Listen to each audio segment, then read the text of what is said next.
Hello. We are going to watch Nick Godejohn's Stepfather today. I'm going to tell you, I feel really bad. Because the little brother is there. He's blurred out. But this little kid had to go through this interview, right?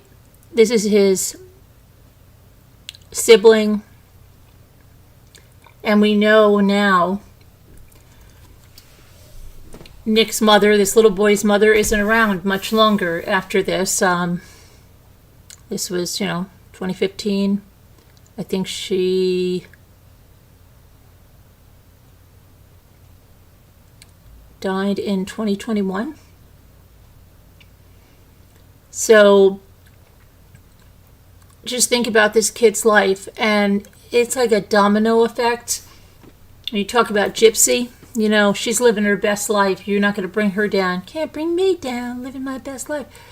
But look what she's done. And this, what you see here, what you see with this kid, whose whole world is turned upside down, okay? So, Gypsy, when she says in that last episode of Life After Lockup, something to the effect of that she brings chaos everywhere she goes and maybe Ken's going to want to get rid of her. Just look at the havoc that Gypsy Rose brought to these people's lives. She, because of her own selfishness, she didn't want to do any other way. Even though she said she could have lived with her father, she could have done this, she could have run away with Nick. But her own selfishness, she wanted that money, because she was sending money, you're going to hear, to Nick prior. And she wanted that money afterwards. And she didn't want a life with Nick. She didn't want Nick, okay? She was 100% certain that Nick was going to be arrested. That's what she wrote. She said she wanted her mother found. She wanted Nick arrested. And she thought she was going to start a new life. She didn't think she was going to be arrested. That wasn't in her plan. She thought she would have the money. She thought she would have the sale of the house. All over that, So let's listen to this interview. We'll talk about it. But yeah, she's has wreaked havoc on so many lives. Hold on one second.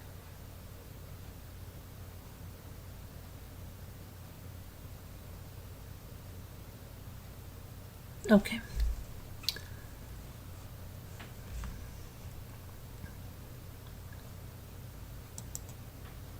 I'm going to pull this over here. Hold on, I'll make it full screen in just 1 second. I just want to get full screen in just 1 second. I just want to get. Hold on. Okay.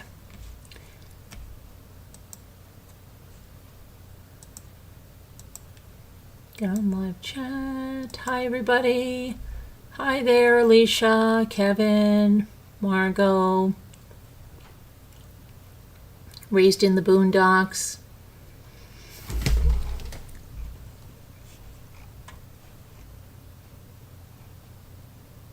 Alicia says, I have to say, this is such a wonderful community. I'm so glad I came back after the last couple years. Oh, yeah, I'm glad you came back, too. Yeah, we are pretty good. All of us. Whole community. All right, I'm going to rewind this because I was going through this. Is everybody ready? Okay, when I put it on, just let me know when in the chat. Just say I can hear it. That'd be great. Hi, Buckingham. That'd be great. All right, let's go. Investigation involving the other table pay. I try to keep this as PG rated as I can. Basically, what we're trying to establish at this point is, by the way, here's your phone back. What we're trying to establish here is if there was any communication that you might have had with either one of them last week during that time that all this stuff was going on. The only communication I had was just to call him to see if he was all right, what's going on, because I told him to keep in touch and he wouldn't keep in touch. Okay. She was getting Sure. went the opposite way.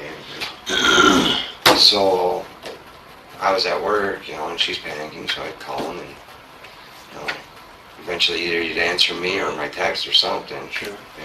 And I even asked him a couple times, I'm like, you guys are not getting in trouble, right? Yeah. Which I wasn't thinking that kind of trouble. I was thinking, Just like eloping or whatever. Yeah, right.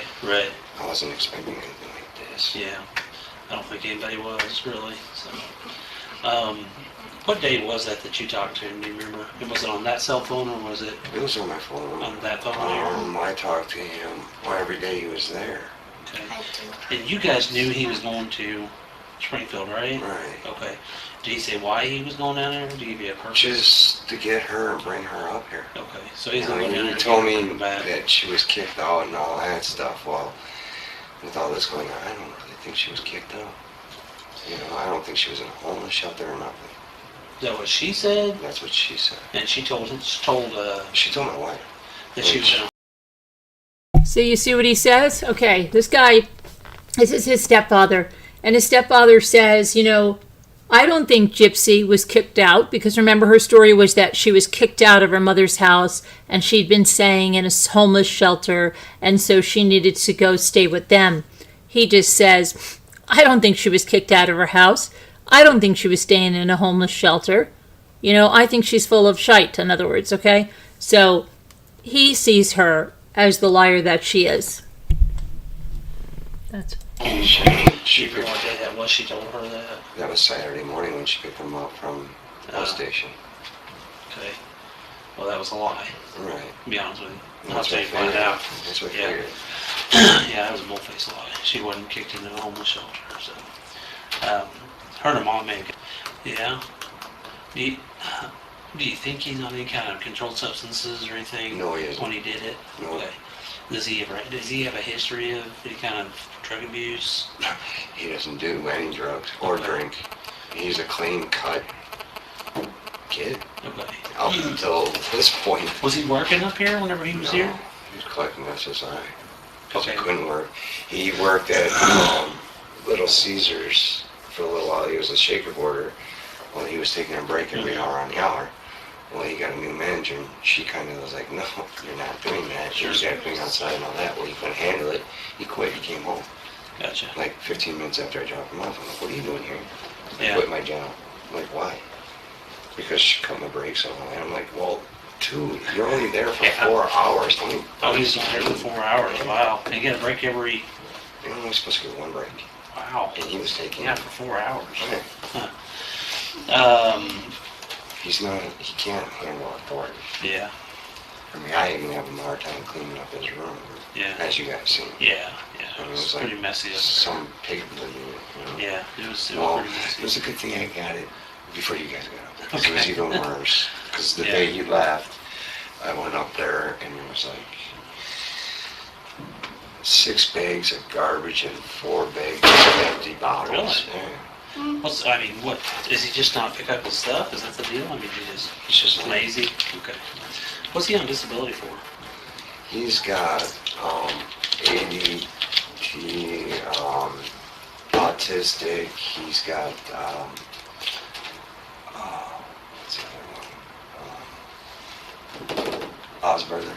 Okay, alright. So he's got when he was born, what happened was her umbilical cord was wrapped around his neck twice. Oh, okay. So it took a lot. Some oxygen and stuff away from it. So he's got a mind of a 12-year-old. And I've never have a mind over a 12-year-old. Alright. Is he kind of a loner? Pretty much. Okay. So he didn't have any close friends or anything? He ain't Just his cousin. Okay. Who's his cousin? Ricky. Ricky. Do you know what his last name is? No, I do not. Okay. My wife would. I don't know Okay. if it's Godejohn too or not. Don't know. How did he get down? How did he get from here to Springfield? Bus. Like the Greyhound? Okay. And then Did you guys give him any money or anything so he could put up a hotel? Did he have money from his? She sent the money. She is in Gypsy. Yeah. Is that okay? How much money did she send him? No idea. No clue. How do you know that she sent him money? Did he tell you that, Yeah, or he was it told me. something that you see? No, he told me.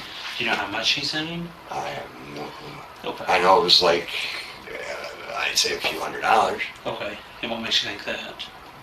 Because he had money for the taxi, and the taxi driver's like, well, first, the taxi was supposed to be $75, and then it changed to like $80-some.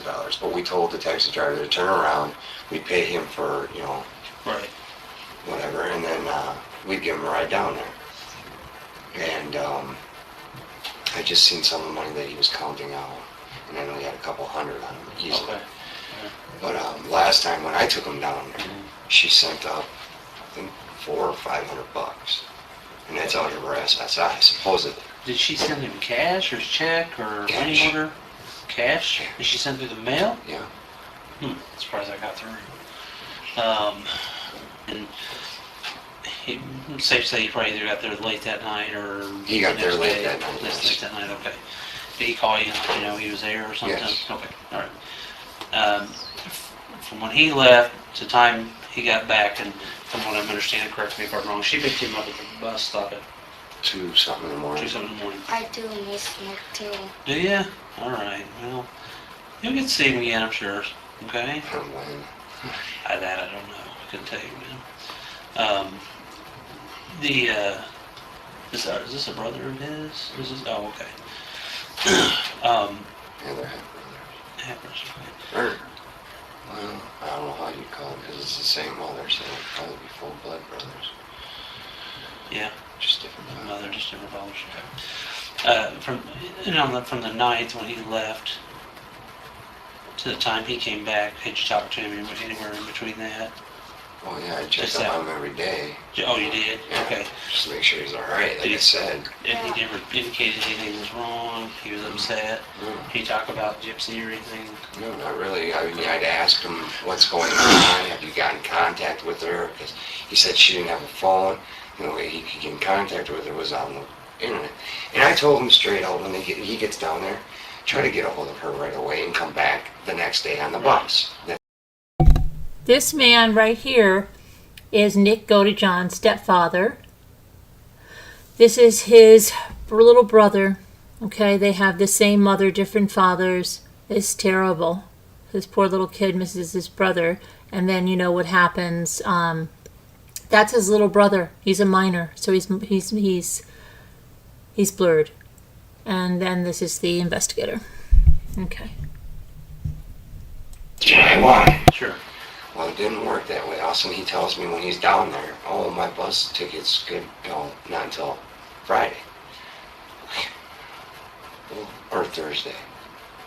His was Thursday, yeah, because she didn't have a bus ticket, so it would have been Friday for her. Okay. So I was just like, oh, something's getting wrong here, and then all of a sudden find out Thursday that he couldn't come back home because she didn't have a ticket, so they'd have to come home Friday. I'm like, well, isn't she the one that booked you the ticket?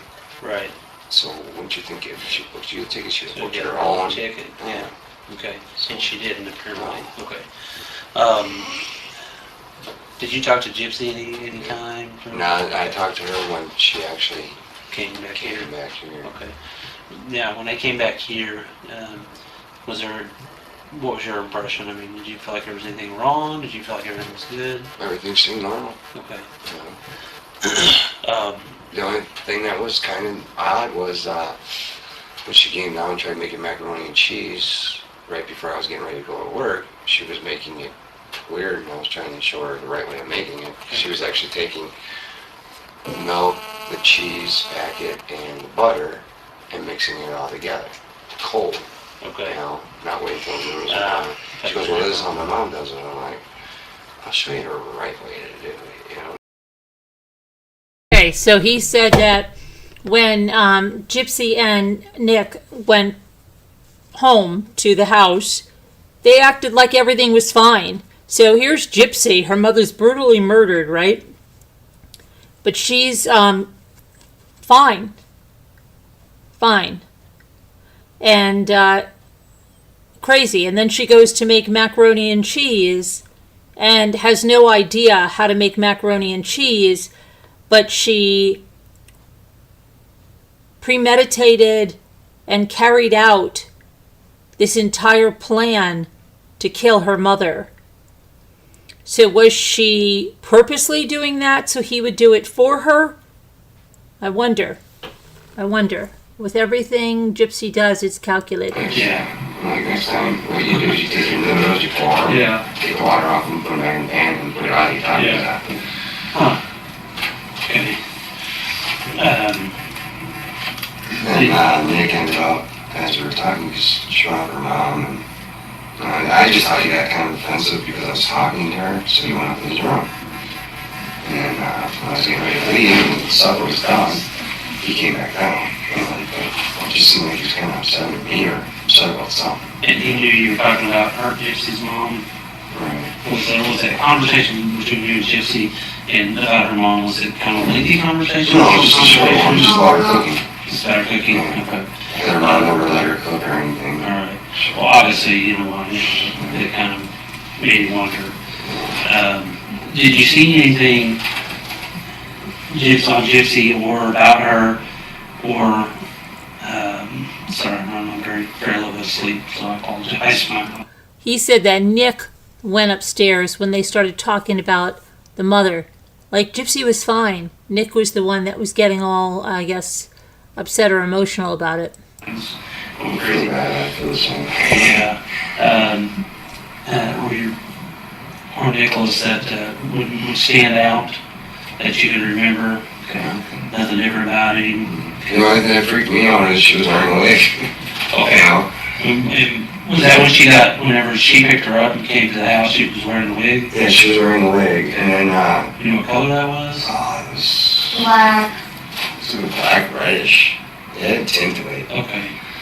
Did she say, and how did you know it was a wig? Did you ever meet Gypsy before? No, I haven't. Okay, how did you realize it was a wig? I know it's a question. She was at her house. When she was in Nick's room, and, first time I seen her, she had, long hair, because they went to the gas station for her. And then I had to talk to Nick for something, so I went in his room, and all of a sudden, you notice this person with short hair like that, and he's going to me, Dad, Nick's got some dude in there also. There's like a boy in there. I'm like, Quinn, no, there's not. Yeah, there is, I'll show you. Yeah. Quinn, that's what upstairs, and I'll explain it to you. Yeah. I was like, no. Because I thought, she had a problem with growing her hair, maybe to my life, maybe she has, she had cancer or something, or whatever, Yeah. I didn't know about her. Sure. So I was trying to explain to him, Right. she wears a wig. And it's a girl up there, and she just Sure. wears. A wig, right. Okay. I didn't know. Well, we both didn't tell them. Yeah. It was kind of freaky. It was like, what the? Yeah. You Also, double take, yeah. Yeah. She never said why she was wearing it, or Nick I mean, I never asked. Okay. I'm not that way. I don't ask about people's, illnesses or problems Right. or whatever. Sure. And that's just like when people are asking me, was she in a wheelchair or crutches or what? I was like, she's a perfectly fine girl from what I've seen. Who's asking you those questions? They're officers. Oh, okay. Well, there's a reason for that. She's supposedly wheelchair bound. And that's what I heard. And I was like, well, what do you mean wheelchair bound from what I've seen? And that's And I was like, from what you guys seen when you picked her up. And that's what I was getting ready to say, because you hit her right on the nail on the head. I mean, obviously going, they look wheelchair bound to me, That's, Okay, so they're talking about, that she didn't look wheelchair bound. She walked perfectly fine. He didn't have any idea that she was allegedly supposed to be wheelchair bound. And when the police told him, how she getting around and stuff, and she's supposed to be wheelchair bound. No, she's not. She's not. She's fine. He says she's fine going upstairs, downstairs, walking. And it's craziness, right? And then the wigs. The wigs were weird, he said, and then he knew they were wigs because he went into Nick's room to ask him something and she didn't have the wig on, and the little brother actually thought it was two guys. that's pretty cut and clear, that she's able to walk on her own. And you got those stairs in your house that go up. Right. And she's been up and down them. Constant. No issues? No. Nobody's had to help her? No. Okay. When I actually seen the picture of her mom and her, and then they showed the outside of the house, there's a wheelchair ramp, you know, and I was like, maybe what my how bigger her mom is, maybe for her, and all of a sudden my hand's like, no, it's supposed to be for Gypsy, I guess. And like, Yeah. there's nothing wrong with her. Yeah. That's kind of what. This is on the 16th, Scooter. This is on the 16th. This is right after they were arrested. She was killed on the 9th, 10th, so 6 days. So I don't know what she was putting in my stepson's head, Yeah. you know. Well, did they have any arguments or anything when they were there? Okay. Anything else from before? No, all I know is they were freaking going in with the rabbit. Yeah. I had to yell at him. Well, I didn't yell at him, I just asked him politely, like, can you please wait? Did you hear what he just said? He said they were going at it like rabbits. I had to yell at them. No, I didn't yell at them. I had to just ask them, would you please? And he's talking about like they were so loud. Okay. Until I go to work or whatever, I'm up here, because I'm sleeping in his bed. Upstairs in the room. Upstairs, okay. That's like a weird question, but there's a reason why I'm asking. Is she loud? Is she not loud? Squeaky. Okay. Whenever they're... Yeah, she's got a very squeaky voice. Okay. And yeah, she's Very loud, squeaky and it's like, voice. That's why I had to say something. Yes. You know? Okay. Anything else, Charlie, that you can think of that would be helpful to think of? Okay. Before he left, was there anything that stood out to you that would have been different about him, or is he acting different or anything? The only thing that was different is he didn't let either one of us know that he was taking a taxi. Okay, this taxi just popped out of the bedroom, and then he left a note on his bed. And what did it say? Just said that he was going to Missouri to pick up Gypsy. Okay. That's fair enough. His computer stuff. Did you ever see her on a laptop or a computer up there whenever she was with you guys after they got back? Okay. I pretty much stayed. I don't go in his room. Okay. I try to avoid his room. Yeah. As you can see, Yeah. it always upset me, and it's just, Sure. I don't like getting upset, and I hate repeating myself, and there's nothing I can do about it because it's her kid. Sure. I understand that. In one of those situations, you know, there is somebody that has a, has a stepson. You have your boundaries, you know.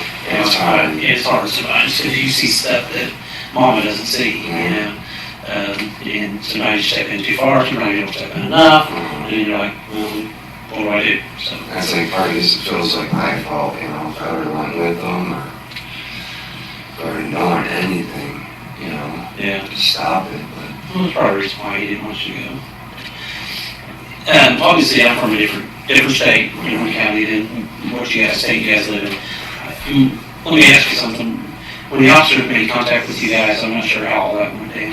Did that, and I can't speak for them, but what I want to get at here is this. Did you guys deny consent to search? No, we didn't. Okay, all right. I'm not, and don't quote me on this, I'm not saying that somebody told me this, 'cause like I said, it's been a long week and I've had a lot of stuff. No, we told him, we could actually go in and got him, and we came right down, instead of all the force that he used. Okay.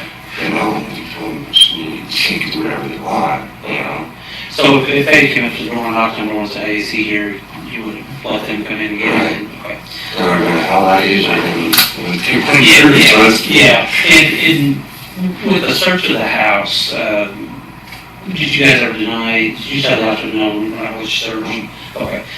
Sometimes we do search warrants just because that's what we have to do. It's just hard, especially if it involves anything major, which obviously this is a major case. we both gave our consent to all the phones, all the towers, everything. Okay. I just want to clarify that because I can't remember if I've heard that or where that came from. So that's part of the loose end I'm trying to tie up on everything. So, and not that, and that's your right. I mean, if you did, even if you said no, get a search warrant, I mean, that's your right. But I just kind of wondered why, if that was the case, why was you guys doing that? But obviously, you're telling me you didn't do that. So yeah, and that's obvious why you was serving The only thing that I had to do was my blades. Now I know why I had my blades. Yeah. Because I collect all different kind of knives and stuff. Yeah. Yeah, we've seen a couple of them in the garage and stuff. So. Yeah, I got a Rambo, or actually it's Cobra, Mm-hmm. or the movie Cobra. Yeah. The one with the spice. Yeah. Yeah. And we've seen that one in the garage there. So yeah, it's pretty cool. And I got my disc one. Yeah. Did you remember getting in the mail? Your mail obviously runs there in the street because your mail lady showed up when you were there. Right. We're talking about the So night. you get your mail there. Do you remember seeing an envelope or anything that came in the mail addressed to Nick or Gypsy or anything like that? There was one that just came in Saturday. So It would be safe to say Correct. has Saturday. Yeah. All right. Yeah, you got that in the mail then, right? Correct. Okay. I have no idea what was in it. That was my next question. I don't know the mail. Okay. Maybe I should. Did you get the package and then put it on the table, or did she get the package, or how did? I went out to the mail, grabbed it, and I said it was for Nick and them. Well, I just put it on the table. Well, then they came downstairs to do something. Oh, put potatoes away or whatever. And I was like, Nick, there's a thing on the table for you. And Gypsy said, oh, I'll take it. Okay. Gypsy's like, oh, I'll take it. And she grabbed it and did she go back upstairs with it? Okay. All right. That's a significant part of a lot of things going on. Can't tell you what was in it. That's fine. I don't want to know what's in it. And you definitely don't know what's in that package. Did you see a return address or anything on there? No, I didn't even look. I was like, seeing his name, and that was it. Like I said, I don't really scope all packages or anything. You know, it's like, it's yours. It's Yeah, you take it. I don't know what's in there. That's what you all right. Anything else you can think of? We're gonna post on this. I wish I had more information for you. Sure. I really do. You know. Well, you have my card, so if there's anything that you can think of, feel free to call me. That direct line will get to my desk in Springfield, and I'll call you back. Leave me with your number just in case I don't have it, in case the mountains of paperwork. Then I'll call you back when I can. But if you think of anything, or sometimes a lot of stuff jogs your memory, and a day later or 3 o'clock in the morning, you're going, oh, hey, I do remember this. Call me the next day or whatever. So. But luckily enough, you brought up that envelope because Yeah. no, Yeah, there was some significance to that. So. like I said, I don't know. I don't know Nick. You know him better than me. What kind of person, if somebody never met him, what kind of person is Nick? He's pretty quiet to himself. Okay. You know, I mean, we always tell him he's got to get out and mingle. You know, Sure. find people. But he's like, oh, I'm afraid of getting backstabbed because everybody backstabs you and all that stuff. Yeah. How do you figure? I mean, that's why I go to work because I meet people and stuff. You know? Sure. And that's the only way. Well, seriously, I can't think of anything else I've got. He said that Nick was afraid of getting backstabbed. That's why he didn't like to go out and meet people, interact with people. How interesting that Gypsy stabbed him right in the back, right? I need to ask you or talk to you about. Like I said, I wish I had more information for you right now. No, that's all right. And I'm in the clouds and kind of rather be in the clouds in a way. And Sure. I just feel bad for her. Yeah. Yeah, I'm sure She's jumping down my throat for every little thing. I accidentally screwed up and talked to Channel 12 yesterday, but I didn't really give them any information, so I didn't think I'd be on the news, and I ended up on the news. Oh yeah. Anytime you talk to the media, they'll whatever you say, and one of two things will happen. They'll misconstrue it, or That usually happens. run with it. Yeah, but usually, And you don't know anything about the case, right? No. Okay. I just know, well, I know a little bit more. And that's just based off of what? How did you know? My family, because they watch the news in there. Yeah, so basically they got it from the news, which then turned around and told you about it. Okay. I That we, forgot. she connived Nick into doing it, and I guess he cut her throat and stabbed her, and that's about all I know. Beautiful. Well, I think that's all I have. I don't know how much longer they're going to be over there, but let me step in and peek in real quick and let them know when I'm done with you and see what she... Oh, he didn't have any injuries. None that you seen. Right. How about his hands, arms, anything like that? Maybe band-aids or anything on his fingers? Not that I know of. But, I mean, I really, like I said, I don't pay attention to anything too Sure. much, you know. Okay. No big deal. Man, thanks for coming in, man. I appreciate that from us. Thanks for all the cooperation. Or if I hear any more, Yeah, give me a call. Do you have my card still? yeah. Yeah, just give me a call. Or if she thinks of something or recall something. Would you come down and do it over They want to walk in the home. Investigation involving the other two. Okay, so what are the takeaways from that? Okay, he thought Gypsy was a liar right away, right? That her story didn't hold any water, that she was thrown out of her mother's house, that she was living in a homeless shelter, that she couldn't even make a box of macaroni and cheese correctly. Now, whether that was intentional so he would do it, okay, could very well be with Gypsy because she doesn't want to do anything. That she wore wigs, that she had this squeaky voice and she was incredibly loud when they were at it like rabbits, he said, that he so much so he had to tell them to stop and wait till he goes to work. So, you know, she's not this little shy little Disney girl, right? They talked about the knife being sent back and that he put it on the table. She grabbed it, brought it upstairs. Hi, Nora. Hi, Alicia. Debbie to Scooter. What else did he say in this thing? That he heard that he feels really bad for Nick's mom, and that he feels guilty that maybe he should have brought Nick there. He also feels that they're like, I guess, fighting, and then he said he went out and he spoke to some news channel or to some reporter, and then it was on the news, which, you know, I guess she didn't like, and that he had heard, you know, stuff from family members that saw stuff on the news. Okay, and that Gypsy was not using a wheelchair, and that it was when he saw her house in Missouri, and he saw the ramp all around the house, he realized that ramp was made for Gypsy, who didn't have to use a wheelchair, right? She didn't need to use a wheelchair at all. She was perfectly fine going up and down the stairs, everything. She was walking totally fine. What else did he say?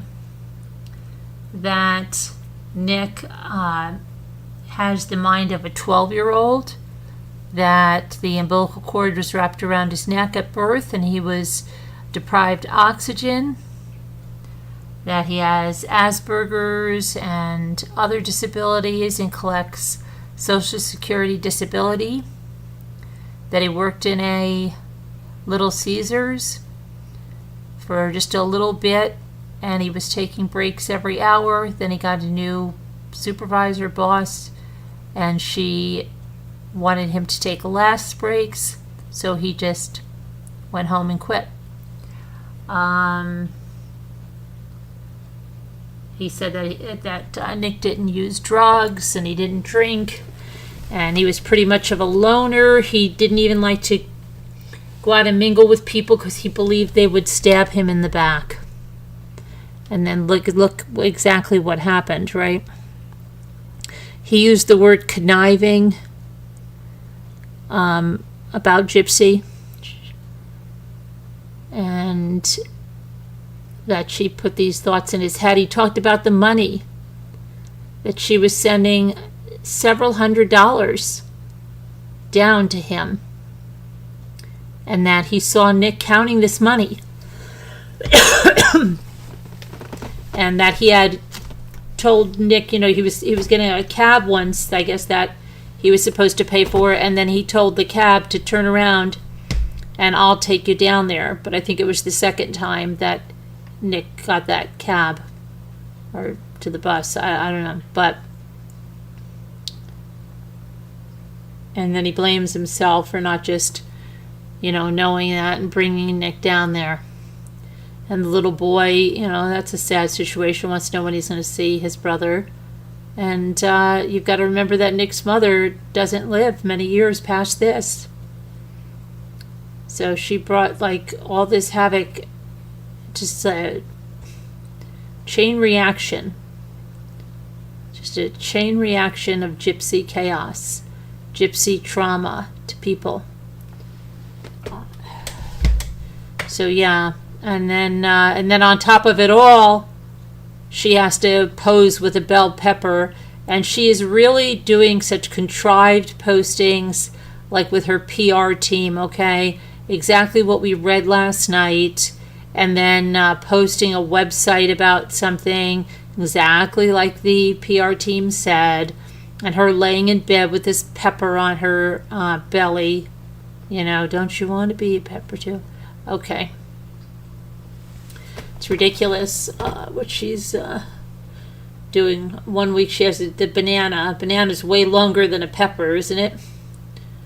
That was 2 weeks ago. I don't know what this girl is doing. It's just crazy. Again, it's all the PR team. They're trying to rehabilitate her image. She also posted some filtered faces where she said she was out fishing. And yet, fishing, it didn't really look like much fishing. It looked like much filtering. And then, what else did she do? So we'll see how that goes. And I don't know. What else? Did anybody have any questions or want to point out anything? Did anything? What stood out to you in that interview? I have my teeth cleaned today.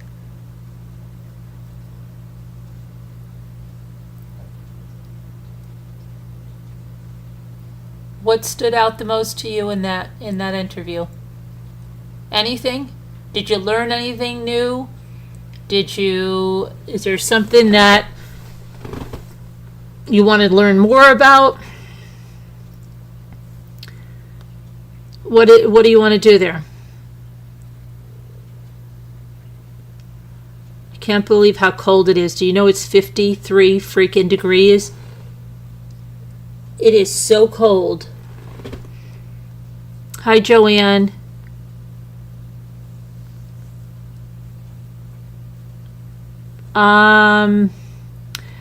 Yeah, I heard that. Well, if they're using her content, and frankly, listen, Joanne, I do know of one of them that was uploading her full video without any transformative content or anything. They were literally uploading the entire video of hers, which is her content.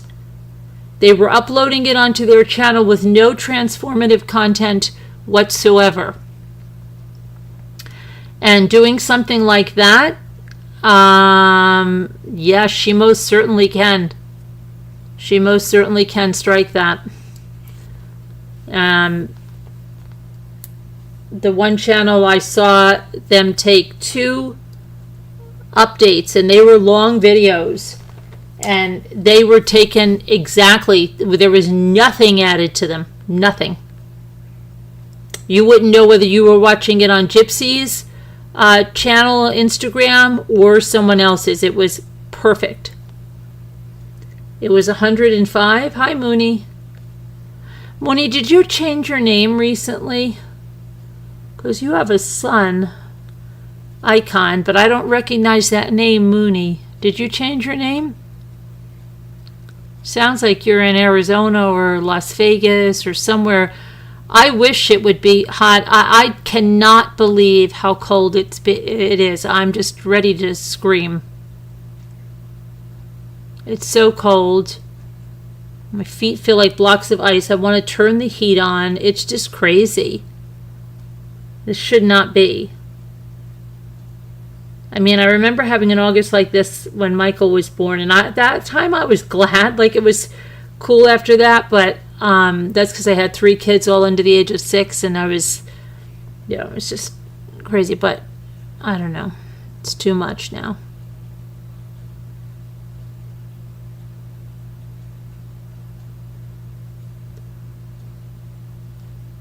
So let me see.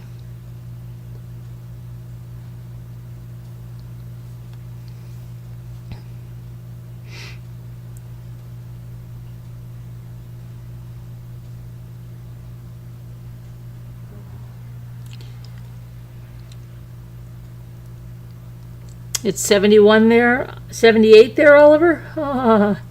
I wish.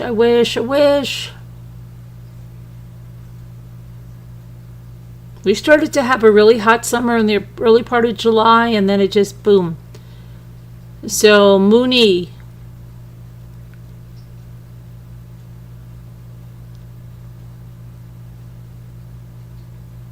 Mooney. You know, Rich Gion, I wonder how he's doing, and I wonder how John Wasaki's doing.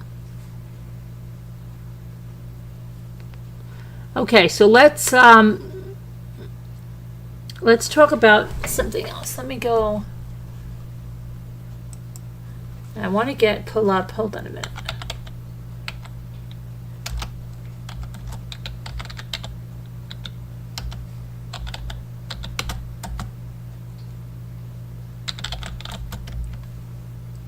Okay, so let's go over here. I want to go back in time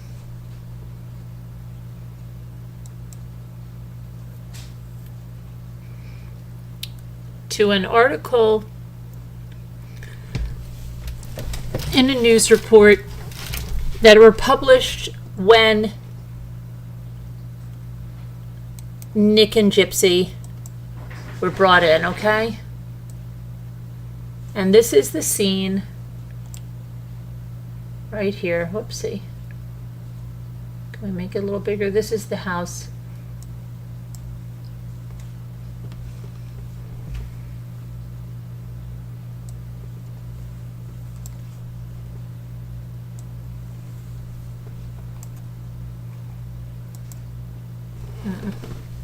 There we go. Now it's all the way over there.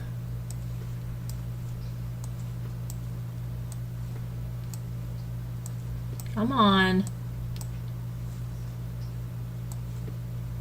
There we go. Okay, so this is the house. And I want to take a look at what they said back in maybe make this a little bit bigger. Okay, this was published on June 17th, 2015. This would be the day after that interview that you just saw. And they say that a man and a woman, okay, she wasn't known as a child, were arrested Monday, June 15th. They've now been charged with the brutal murder of a Missouri woman.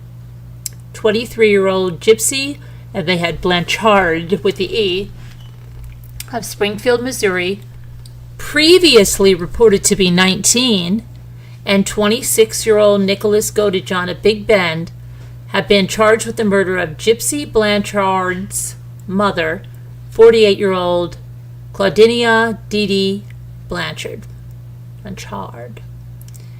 They were charged jointly on Tuesday, June 16th, that was the day of the father's interview, with murder in the first degree and armed criminal action.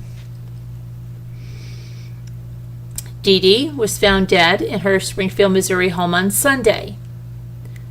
Police say she was violently assaulted.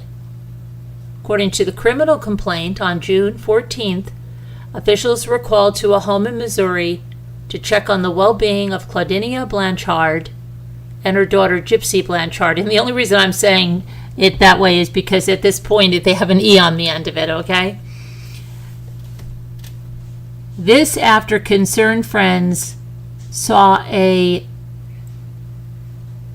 crazy Facebook update on the mother and daughter's shared Facebook account. We know which one that is, right? The B is dead. That B is dead, but it said that word. When they went to do the search, they found Claudinia face down in her bed with multiple stab wounds to her back area. According to the complaint, the officials were able to trace the Facebook post to a location that was registered to Nick Godejohn in Big Bend. Shortly before 3 a.m., the Greene County Sheriff's Office in Missouri requested a welfare check at the address in Big Bend. When the Waukesha County deputies arrived on scene, they located Gypsy and Nicholas at the house. They had a brief standoff, and then they were both detained. Gypsy and Nicholas Godejohn are accused of mailing the murder weapon to Wisconsin, then boarding a bus bound for Big Bend. The criminal complaint says that Godejohn admitted to stabbing Claudinia several times in the back. He told investigators he knew what he had done was wrong, but he did it for Gypsy because she asked him to. And I am going to quote the Waukesha County prosecutor Kevin Osborne, who asked him to stab her mother to death so they could be together. The complaint indicates Gypsy was at the home at the time of the murder and even helped clean up the blood. Prosecutors say Gypsy admitted to making the Facebook post. Gypsy allegedly posted the comment because she wanted her mother to be found quicker by law enforcement. Following the murder, they took several $1,000s from a safe that was inside the mother's bedroom, and they left in a cab.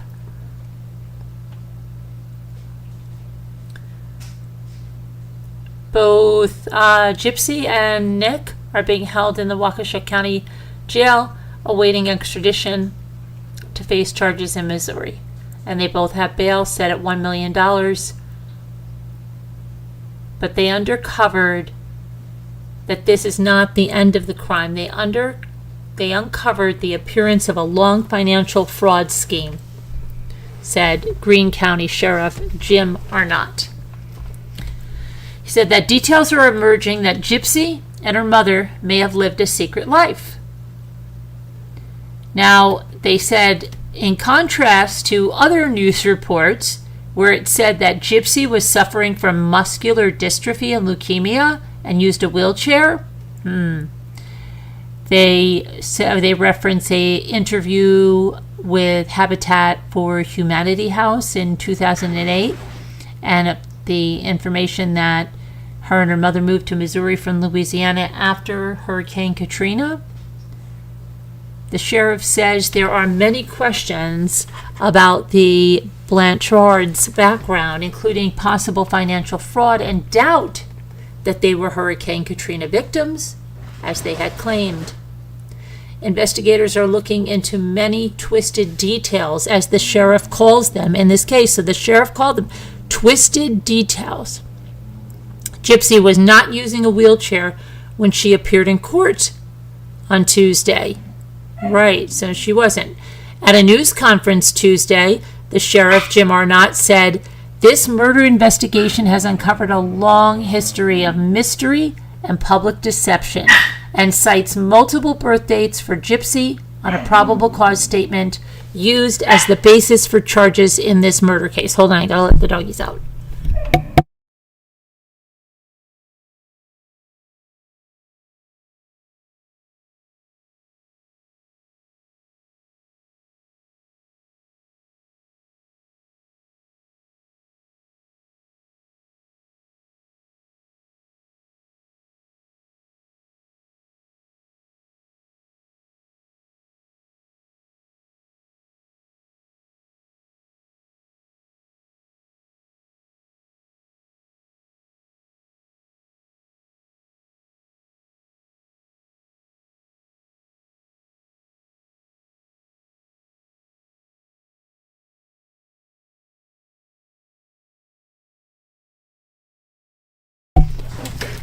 think they hear something outside. All right, so sound we have. Sheriff Arnott has gone so far as to caution the public to be very careful about donating to GoFundMe accounts that were set up to help the family, because even he said, we don't know the true background of this family. So let's see. Now, Nick was convicted of disorderly conduct after pleading no contest back in 2013. His stepfather didn't mention that in the interview.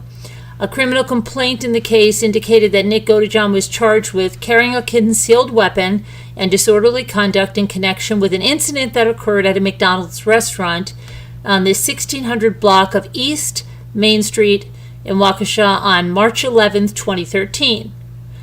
The carrying a concealed weapon charge was eventually dismissed by the prosecutors. But the complaint indicated that police were dispatched to the McDonald's restaurant because of a male acting disorderly. Officers were advised that Nick was viewing pea, rhymes with corn, on his laptop and touching himself inappropriately. When police arrived at the restaurant and spoke with him, they found a large folding knife in his pants pocket. Nick was ordered to pay a fine in this case and surrender the weapon. Okay, and so that was the story back then about this. Let's see what else we can uncover.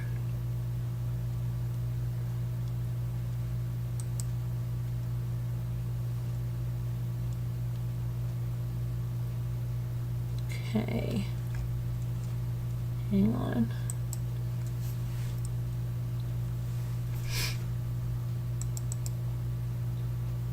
Okay, let's see what else.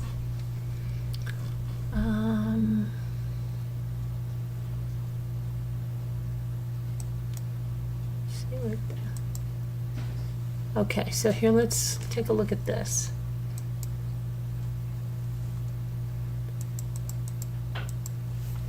Let's take a look outside of Gypsy's house back then. Back in 2015.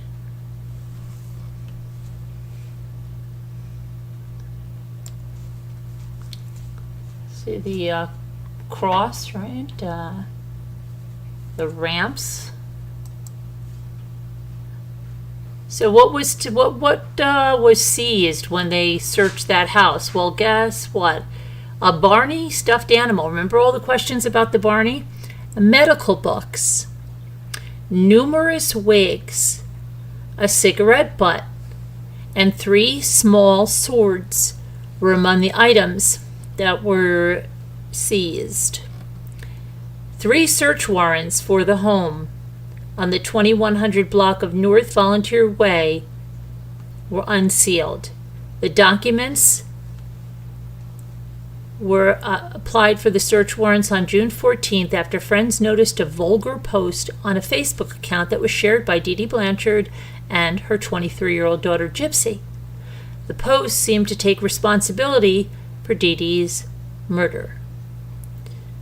Gypsy, who the neighbors believed was disabled, was originally thought to be missing when authorities found Dee Dee's body in the house, but the daughter quickly became a suspect. Authorities tracked Gypsy and her boyfriend to Wisconsin, where they were arrested and charged with first-degree murder. The 3 search warrants authorities received on June 14th were unsealed because prosecutors no longer believed the information being made public could hurt the investigation. The warrants give investigators access to the Blanchard's home on North Volunteer Way, information associated with the Facebook account shared by Dee Dee and Gypsy, and a laptop computer that was found at the residence.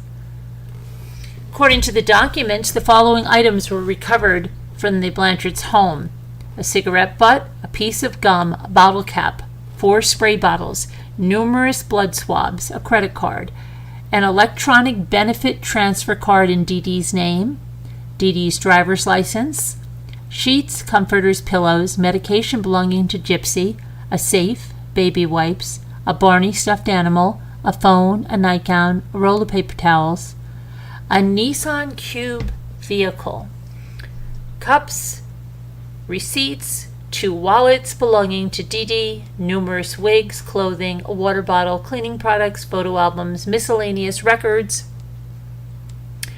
newspaper articles, a bus pass for Gypsy, numerous kitchen knives, 3 small swords, and several medical books. Gypsy's wheelchair was also left in the home. The warrant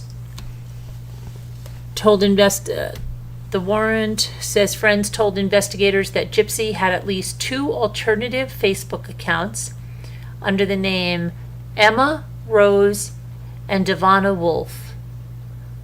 On those pages, she reportedly liked pictures of BDSM stuff.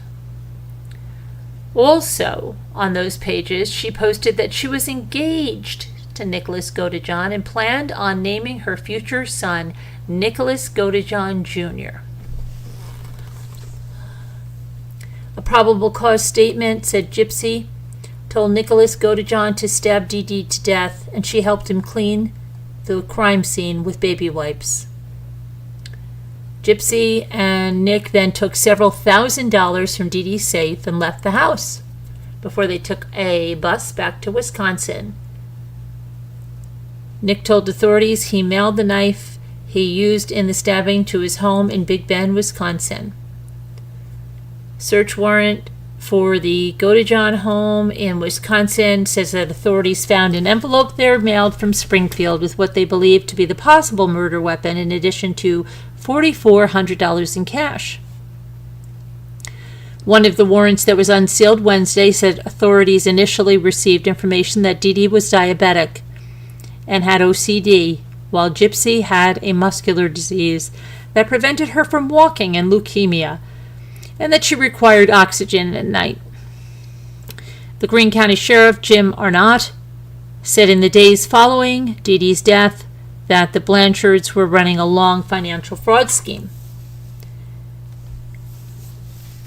A 2009 report revealed that someone called 911 5 years ago to share concerns that Gypsy was not as sick as Dee Dee claimed. A deputy interviewed the mother and daughter, but did not find any criminal activity, according to the report. At least one family member has said that Dee Dee imprisoned Gypsy and forced Gypsy to pretend that she was disabled. Yeah.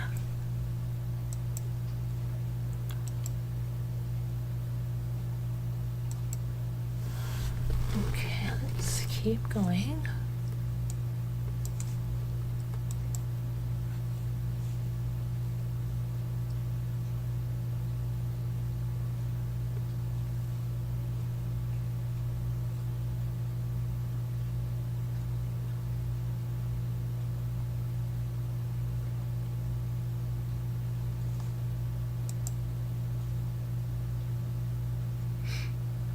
Okay, let's take a look at something a little bit, maybe like 3 years after that, okay? So, Nicholas Godejohn, back in 2018, says he believed his online love used him in a plot to escape from her mother.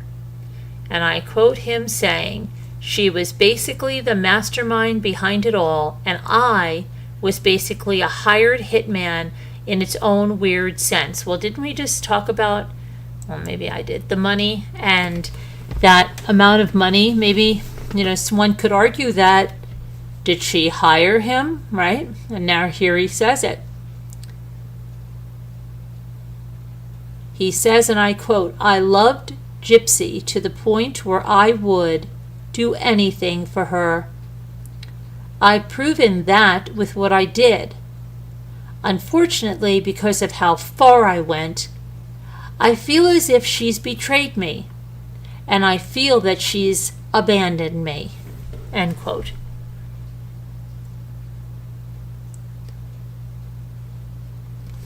He said that he met Gypsy on a Christian dating website in 2012. He said he instantly fell in love with her when she messaged him and he saw her profile.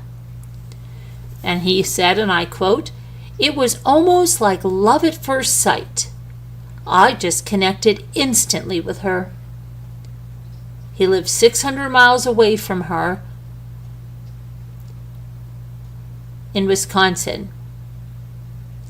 But the distance was not their biggest challenge. Gypsy told Nick that she had a series of health problems and that she used a wheelchair and that she had a bunch of medical conditions such as leukemia, muscular dystrophy, seizures, and she needed a feeding tube. She also lived with her mother, Dee Dee, her caregiver. And Gypsy said to Nick that her mother would not allow her to date or go anywhere by herself. So they have to keep their relationship a secret. The pair's romance took off online. They communicated on the dating site and on Facebook. Dee Dee was none the wiser. They sent messages and photos and even made plans to get married, according to a family member. Nick said, and I quote, "I truly believe that she was like my soulmate." After about a year, Gypsy revealed that she could, in fact, walk. Gypsy said herself, and I quote, "I flat out told him I could walk." After they communicated for more than 2 years, Nick Godejohn traveled to Springfield, and they met at a local movie theater to see Cinderella in March of 2015. Gypsy was dressed as Cinderella and viewed Nick as her Prince Charming. She was hoping that when Dee Dee met Nick, she would approve of him, and then they could just have their public relationship. But Gypsy said Dee Dee did not. Remember, she said he's the kind of head in the closet type guy. And let's see.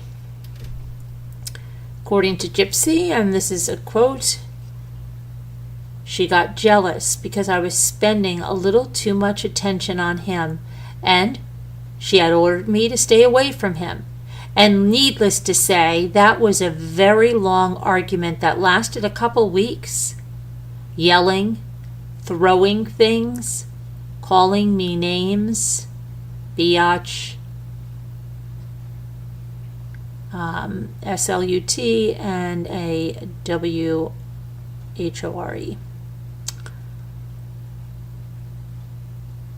So Nick said that Gypsy no longer wanted to live with her mother and wanted to run away with him and be together, but she said, "Hey, that'd be great, but running away is not an option."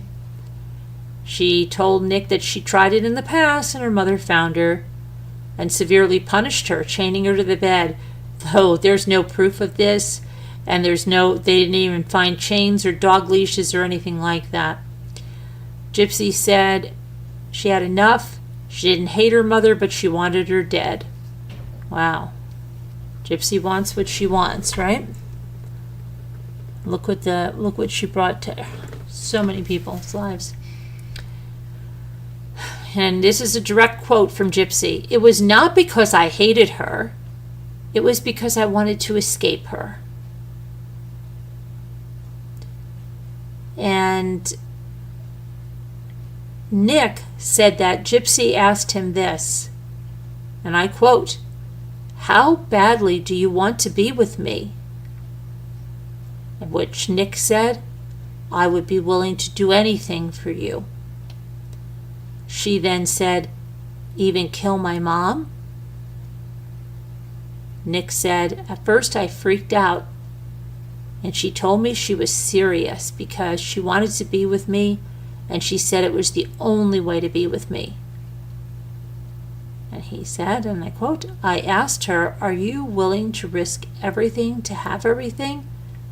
And she said, 'Yes, I want to marry you.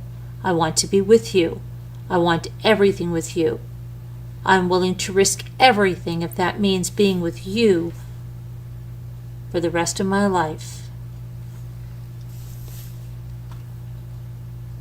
Gypsy said she doesn't know how their plans to be together escalated to murder. "Oh, really, Gypsy?" And I quote, she said, "I would talk about different scenarios to help get me out of the situation with him, and we would try to come up with something other than murder. It's sad to say, but I don't even remember how the murder plot even began. And we always said, that's plan B. That's the last option. We're not going to do that. But they ended up going with that very plan B. 3 months later, June of 2015, Nick came back to Springfield. He checked into a local hotel, and he waited for Gypsy to tell him that Dee Dee was asleep. And then he went to their house.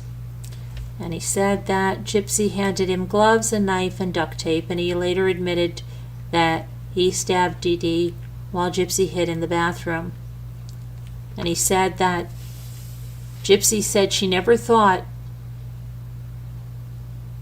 he was capable of murder, saying, I honestly thought he would end up not doing it. However, that's not what Godejohn remembers. He said, and I quote, all the planning, she did every bit of it. Okay, let's get that again. All the planning, she did every bit of it. She pretty much willed the knife in my hand to commit the deed herself. She is the mastermind behind the entire thing. End quote. Now, Gypsy said it was Godejohn's idea to stab her mother. Her version? He said that he was very good with knives, and he had led me to believe that this was the painless option. They would later mail the murder weapon to Godejohn's house in Wisconsin. He had suggested that I take it back with me, put it in my backpack on the bus to Wisconsin. And I had never been on a bus, so I figured there would be metal detectors. So I said, let's mail it. And she said, it's not going to be a big deal. People buy knives off the internet, no big deal. Then they were tracked to Nick's house, right? And while the stepfather in there said that Nick is at about a 12-year-old's level, his mother said he functions at a 15 to 16-year-old level. And Nick apparently said that he only did this because Gypsy told him it was the only way they could be together, and he thought he was saving her from her mother. And I quote, he said, I did it not only to release Gypsy, but I also felt it was the only way to be with her. And he thought that he had saved someone's life in the process of what he did. Gypsy said she thinks Godejohn went through with the plan for selfish reasons and wanting her for himself. Wow, Gypsy.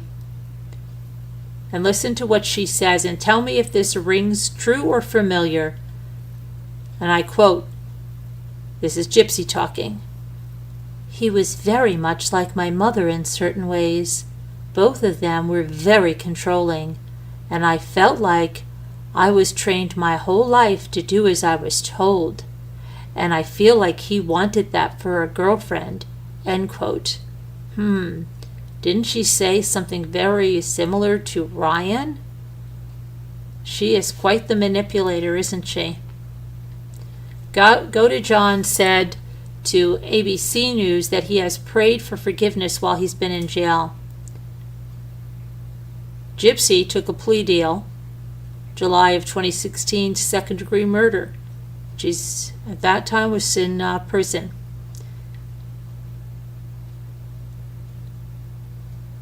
And Nick said, and I quote, as far as I'm concerned, she's as guilty as I am. I believe she needed to serve some time for what she made me do. Nick continues to sit in Greene County Jail in Missouri. He has pled not guilty to all charges and is waiting trial, scheduled for November of 2018. He faces the possibility of life in prison if convicted.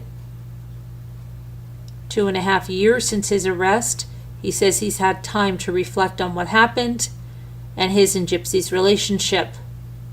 And while he's torn, he still loves her. And I quote, he says, "There's a part of me that will probably always love her, but she hurt me so badly."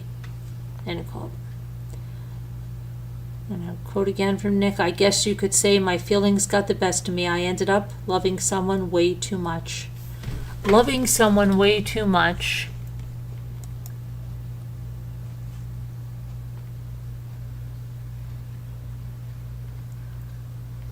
Okay, let's see what we got here. Okay. I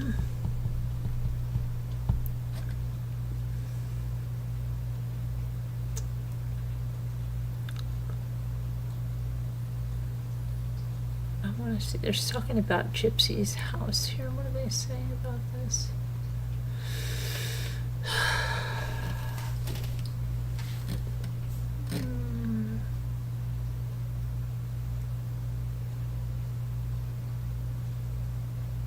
Okay, so listen to this. Habitat for Humanity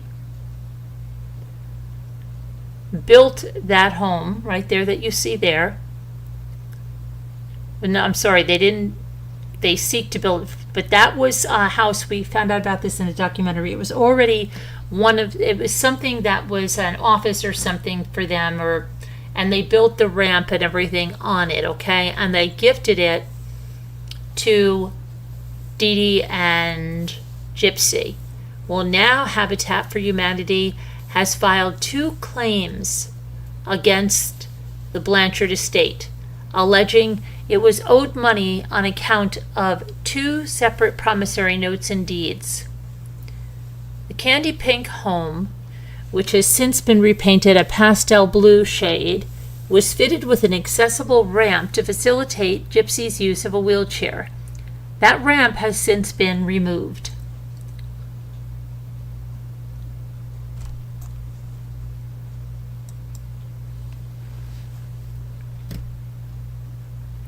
So they are trying to get some money back on that. Let's see. Let me check where you guys are in here.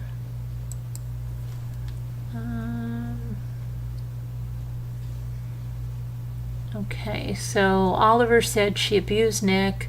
She could have gotten help. Margot says brutal. I still don't get how she thought she would come back. I still don't get how she thought she would come back. St. John's Hospital, that's the one that had the property to start. Yeah, that's what it was. But Habitat for Humanity built the ramps and stuff. I think that's... And helped probably with other outfitting of that. Let's see.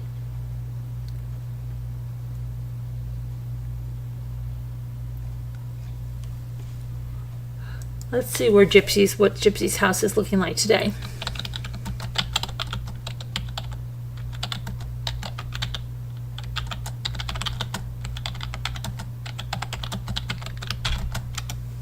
Let's see.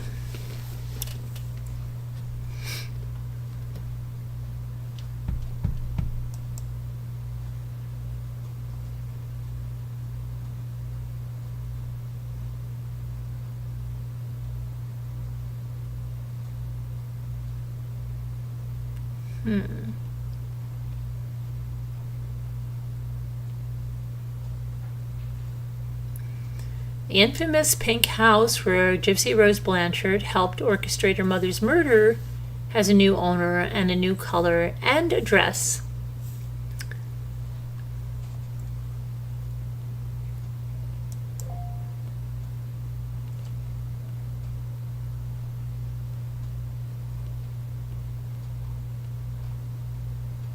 Let me see here.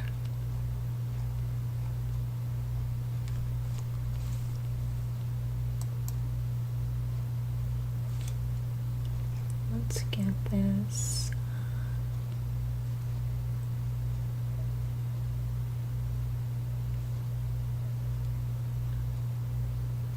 Okay, who is living in the Blanchard's old house? Property records show that the 1,080 square foot ranch, which was built by Habitat, see, they say it was built by Habitat for Humanity and gifted to the Blanchards, but we watched a documentary and it said something completely different, so I don't know.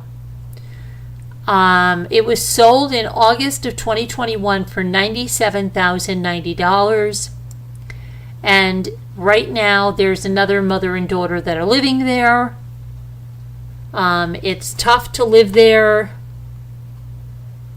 because people still come and they're looky-loos looking outside. And someone said, a real estate agent, Kara Amir, said once a murder occurs in a home, it can forever be stigmatized, no matter how much remodeling is done.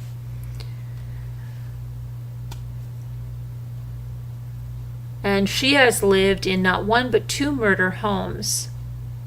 She said she never knew until she saw something on the news.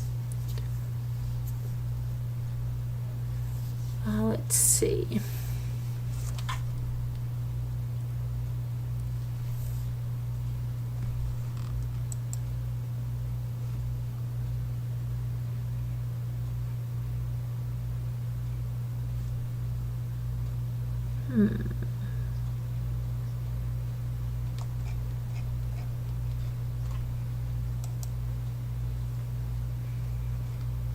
So let's see, right now,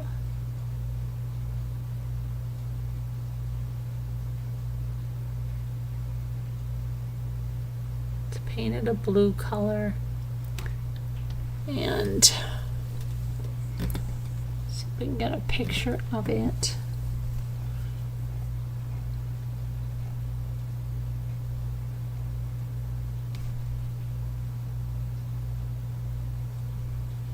Volunteer way. Let's see.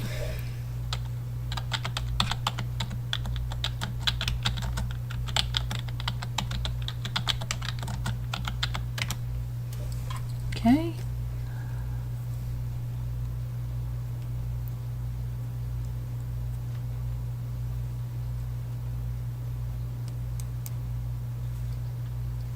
Here is the house coming up.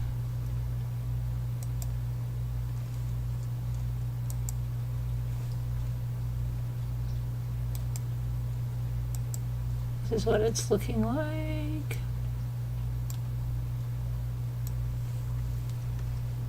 So there it is with the ramp. Here it is. The ramp is gone. Get over there.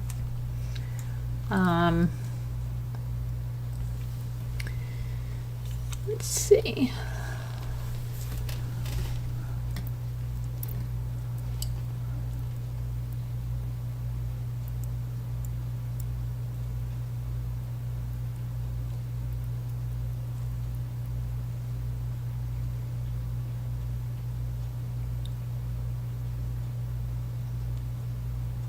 Okay, so it's 2103 West Volunteer Way. So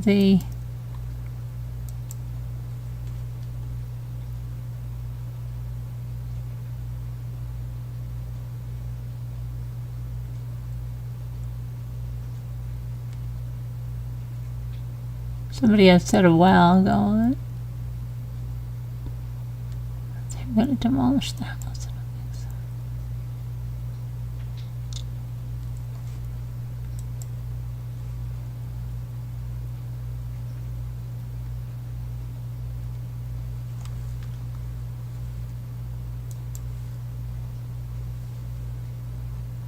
Okay, let's see here.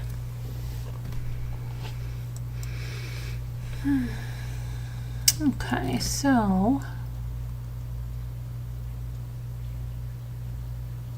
off the market.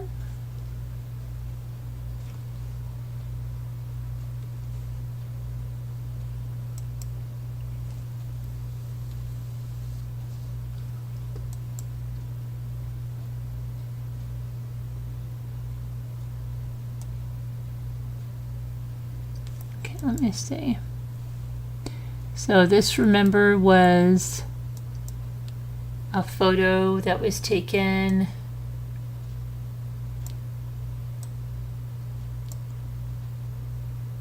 hang on, come on.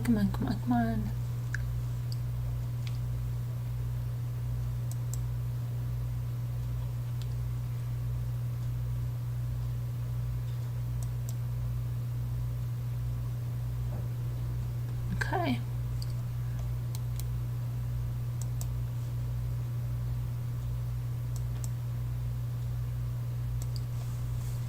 Pull this over.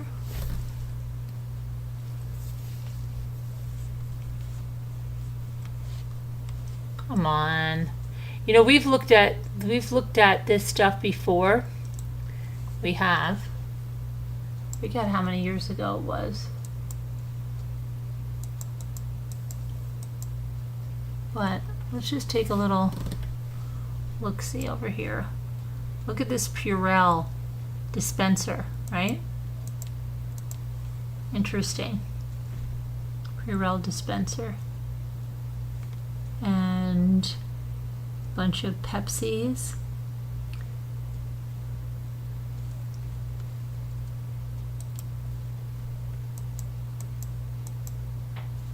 Up here, we have a cooler, crisp rice cereal.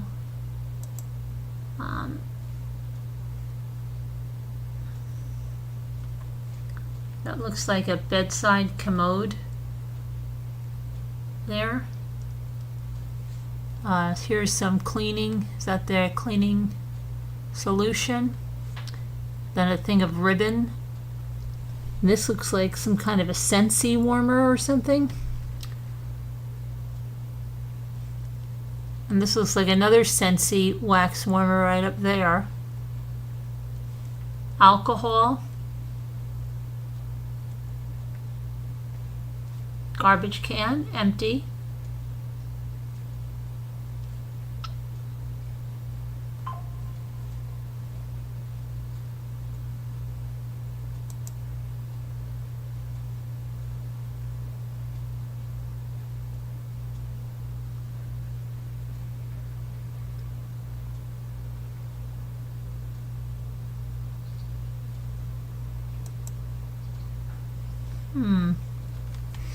Okay, let's see.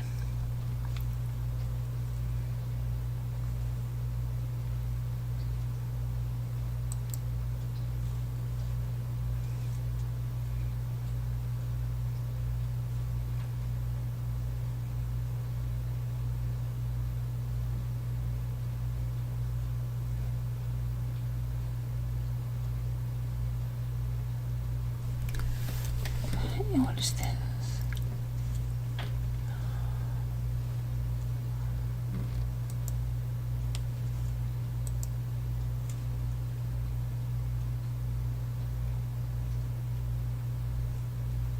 Active letter of enforcement.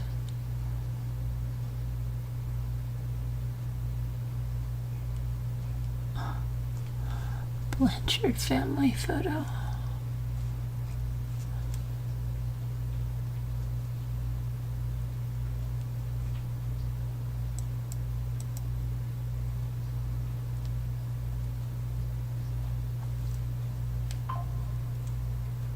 Okay, hang on one sec.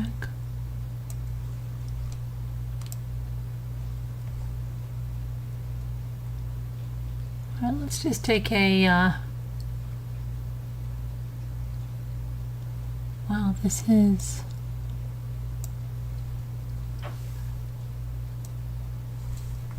a Google map of the neighborhood.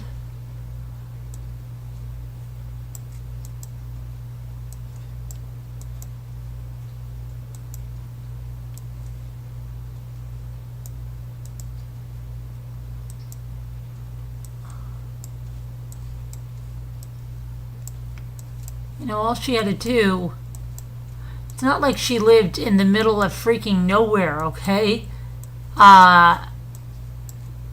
Look at this road that,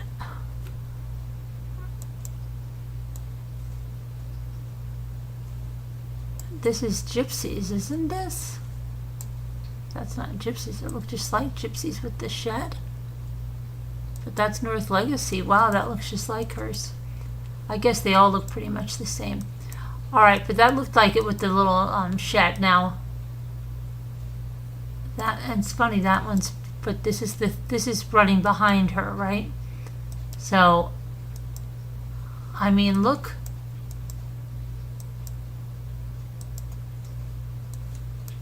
Look at those big power lines. Yikes.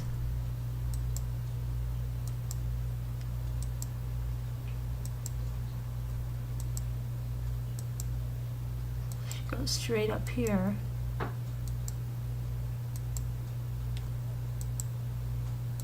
I mean, it's not like she's in the middle of nowhere at all. School bus. There's houses all around. And I don't know what, if this is the way into town or we have to go down the other way. Lots of power lines. Wow.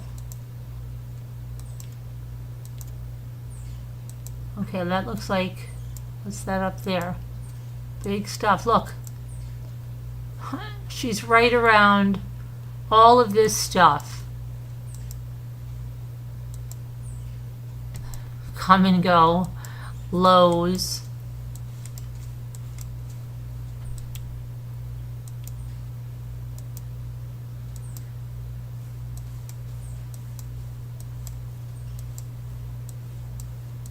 Ridiculous.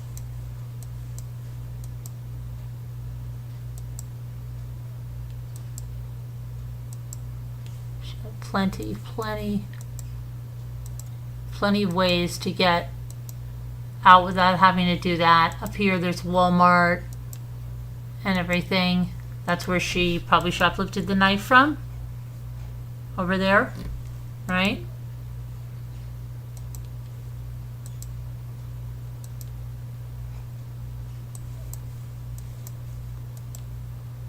Up there. All kinds. Wendy's, Burger King.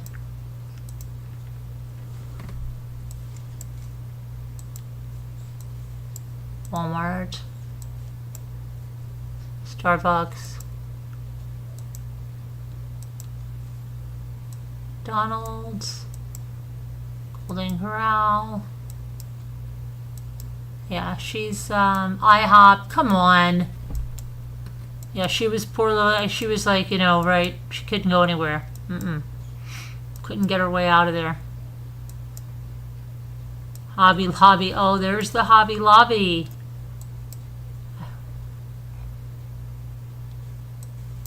Interesting. Interesting. Isn't it, Gyps?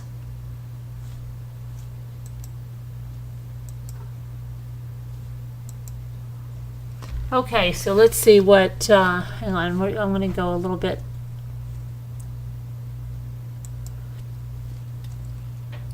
What's going on? So what do you guys think now? Oliver, she could have gotten help, right? Yeah, she could have. She sure did dress up sexy for sexy nights, though.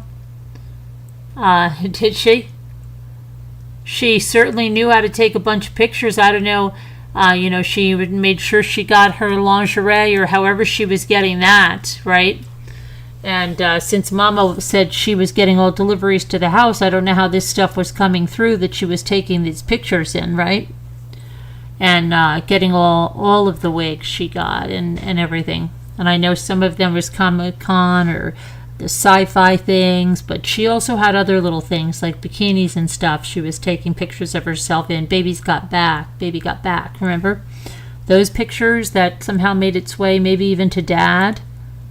Yeah, and to Dad and to Mia. She knew how to do that all right. Yes, she did. Okay, let's see what else we can find from back in the... sometimes I like looking at old articles and, you know, stuff like that, reports, because that's what I like to do.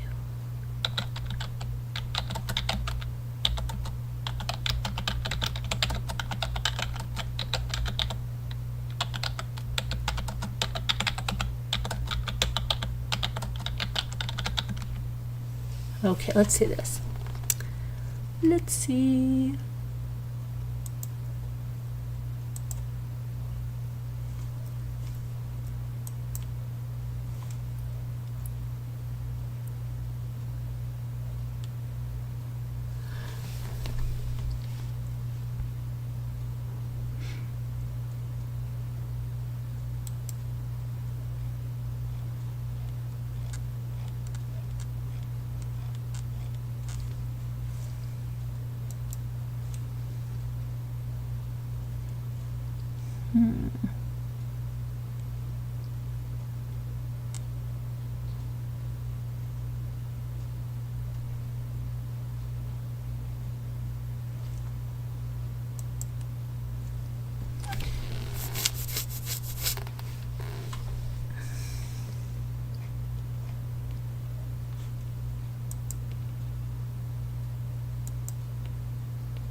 I want to show you something.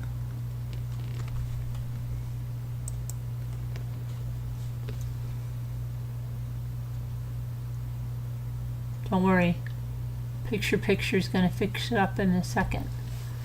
You're seeing a black screen. You're okay. You're still here. Don't worry about it.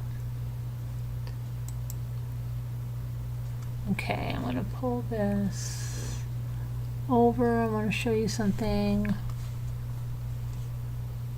This was Gypsy's room.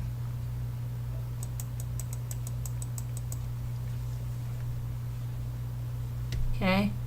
Girl thought she was living in a fantasy. Okay? This is I'm special. But you don't see any dog leashes, and there's no big hooks like she was stuck or chained up, right? In fact, she's got, you know, here's a picture of or painting of their house. She's got a little doll cradle there. This little dolly carrier. This looks like a baby doll here on the bed. See, this is how she carries, like, right? Look at that doll. That looks like a pretty nice doll, but like she didn't have attachment to anything. That's what I'm saying. And even her like princess dolls here, they were just thrown there. Look, there's not even a sheet or anything on the bed. And then like this frog on the wall. She's waiting for her Prince Charming, right?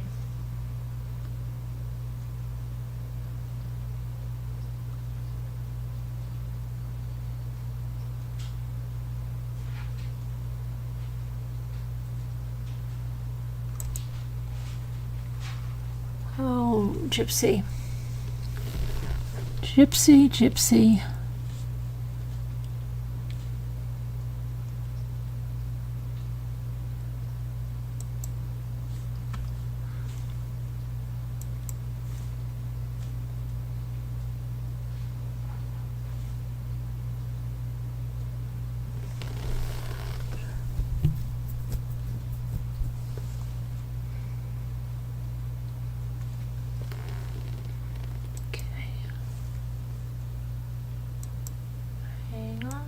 Just see if I can get back to something.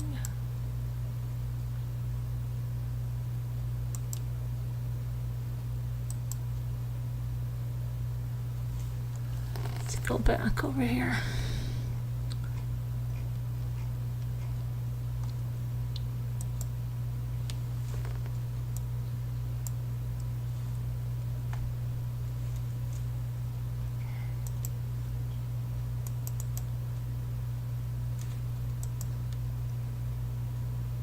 Okay, let me see here. So, Investigator Hancock, the man you saw that did those interviews, when they found this video, remember we talked about this video that Gypsy made for Nick, okay? So,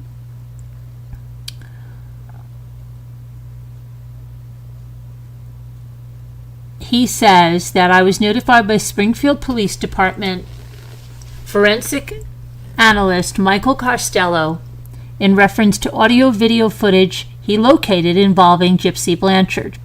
Now she doesn't have the E anymore. The audio-video was 15 minutes in length. The following is a summary of the recorded audio-video of Gypsy Blanchard. It is not intended as a transcript. In this audio-video, Gypsy appears in what looks like a black and colored jacket with a red wig. We've seen that reddish wig. Addressing the video to Nicholas from Gypsy, calling him sir, she states, "Hi sir, this is Ruby, and I'm making this video as an introduction video." Gypsy admits that Ruby is the most evil side of her. Gypsy states in the video that she likes to get into trouble, and she's not sorry when she gets caught. Gypsy stated her caring was broken, and she was not scared of law enforcement, but she would be scared of Nicholas's evil side. Gypsy stated she would do anything with Nicholas, to include murder or an assault. Gypsy told Nicholas if at any time a girl tried to become his girlfriend, she would kill them with pleasure, and there would be lots of gore and blood. Oh, I thought she was squeamish. Gypsy stated if a girl was trying to get with Nicholas for sex, she might allow it. But if the girl tried to get with him as his girlfriend, she would kill her. And they could kill her together. Wow, this is a sick mind, right? This is supposed to be like, this is a video she's making for him. But if the girl tried to get with him as a girlfriend, she would kill her and they could kill her together. Gypsy goes on to say how if it were family members murdered, she would not be so brutal, and she would have to step back and let him handle it. Family members.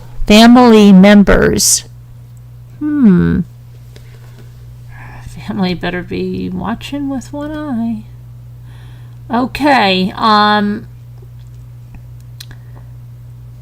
Gypsy stated she would allow Nick to R her anytime he wanted, but not physically assault her. But she was okay with rough, intimate relations and R sex. Gypsy talked about the romantic side of Ruby and how Ruby was not touchy-feely. However, Kitty, Candy, and Bella were her romantic sides. Gypsy stated in this audio video that she was very good at stealing and talked about how they could steal bigger things together. Gypsy talked about how she was very good at planning things. Gypsy said she liked to cause mischief and mayhem. But Nicholas would have to put her in charge of all the planning. Gypsy stated she comes up with very, very bad ideas. And then she referred to her bad ideas as robbery or vandalism and stealing vehicles. The remainder of the video, Gypsy talked about her and Nicholas bonding when they could finally be together. Other than the above-mentioned statements, there was nothing else of evidentiary value on that audio-video footage. Copy of the DVD was attached to the report. Okay, so that's a lot to take in. You know, sometimes you read all this together and then you go back and you read a little bit of it again and you remember some things, like, because I read this all, like everything in one night, and that I remember bits and pieces of that, but now going over it multiple times, I have other things that are sticking out to me, right? She is just out of this world, not right. Hi, Turquoise. So you got that now? That's her talking. That's crazy, right? So she's sending that video to him, talking multiple times about murder. I mean, that's her mind. That's her mind. She doesn't have multiple personalities. She doesn't. She said she did that to match him. So these are all coming from her mind. Okay, and this is all Gypsy's mind. And I bet you, just as Ken didn't watch the interrogation, just as Ryan didn't watch the interrogation, they probably have never read through this.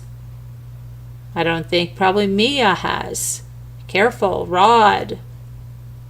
She's those are her thoughts that she thought enough to put onto a video to send to someone.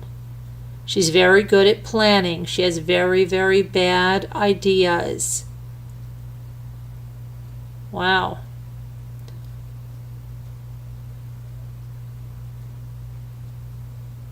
She is a life. What? I trust you for crime for sure and wondered what up. Yep, you are good and honest, in my opinion. Hey, thank you, Turquoise. I think I remember your name from another case. Pretty sure I do.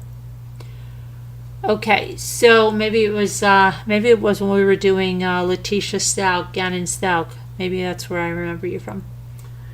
All right, so this is just crazy, right? This girl is. Let's see what else we can dig up here. Is that right, Turquoise? Am I right? My memory's still there a little bit. Okay, let's see.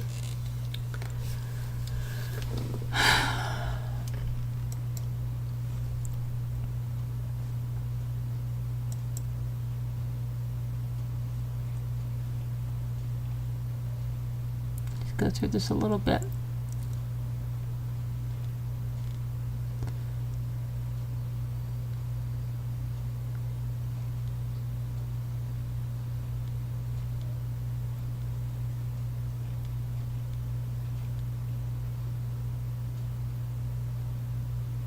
Okay, so when they went to do the welfare check on Dee Dee, that was on June 14th at 1:15. And that was 2103 West Volunteer Way. Upon arrival, the deputy, they spoke to neighbors and friends who knew the two allegedly missing females because they were both thought to be missing at that point.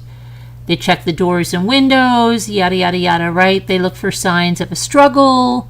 They didn't see that. They checked the vehicle in the driveway. They checked an outbuilding on the property. And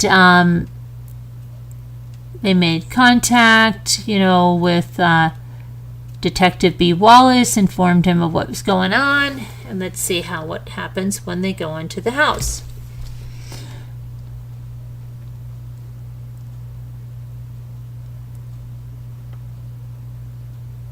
So Aaliyah Woodmansey, she was the the girl that Dee Dee blamed those messages and pictures that Gypsy sent to Rod and Mia on Aaliyah, right? But that wasn't true. It's not the truth. Aaliyah Woodmansey, Amy's daughter, also came to the scene. Aaliyah informed me that Gypsy had been communicating to her through a secret Facebook profile that her mother didn't know about since last October. Aaliyah was able to find the messages on her phone, and she allowed me to use the phone to review the messages. Gypsy said in the messages that she had been communicating with another man on the internet. At one point in the message, Gypsy stated the man was 24 years old, and at another point she stated that she wanted their future son to be named Nicholas Paul Godejohn Jr. The messages that Gypsy sent to Aaliyah indicated that this man had promised Gypsy various things, possibly even including stating that they would get married, although they shared a funny story with Aaliyah that involved this man sending a sexual message to his father by mistake. Oh, excuse me, I'm so sorry. This man had also been sending her sexual text, since she shared a funny story with Aaliyah that this man ended up sending a sexual message to his father by mistake. This man had been promising to meet her at the premiere of the movie Cinderella in March, and Gypsy had gotten upset with Aaliyah and wound up blocking her from Facebook. Aaliyah was unable to remember what Gypsy's name was listed as on Facebook, but believed it to be Gypsy Rose. She stated that Gypsy had been using a picture from the Disney animated version of Cinderella as her profile picture. None of the neighbors seemed to have anything further they could contribute. So that was that about that. Now there was another neighbor, Lisa Young, who was the mother of the next door neighbor. She walked over to talk to us. We had been unseen for a while. She stated that her daughter had formerly had a key to the Blanchard's house, but it had been given back maybe 6 months ago. Her daughter had some mental disabilities, but is high functioning and lives alone. Linda stated there was some trouble at the Blanchard home with certain people in the neighborhood, and that her daughter had been implicated in because she had a key, which is what prompted them to return it. Linda did not want to tell me who certain people were, but implied that they continued to cause issues. Okay. David Blanchard stated that he had formerly been involved in the running of VisionCon, a local science fiction and fantasy convention. David said in 2011, Gypsy had arranged to meet a man at VisionCon, and the man had convinced her to steal money from her mother's purse and run away with him. Her mother had been able to find her, to find out what had been going on and prevent anything from happening.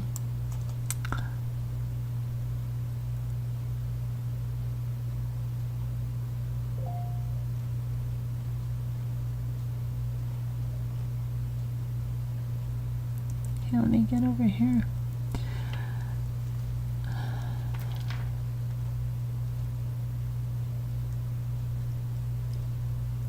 Okay, so several of the local hospitals were checked, and Dee Dee and Gypsy were not admitted into any of them. The neighbors stated that Gypsy and her mother go to the Kansas City, Missouri hospitals for treatment.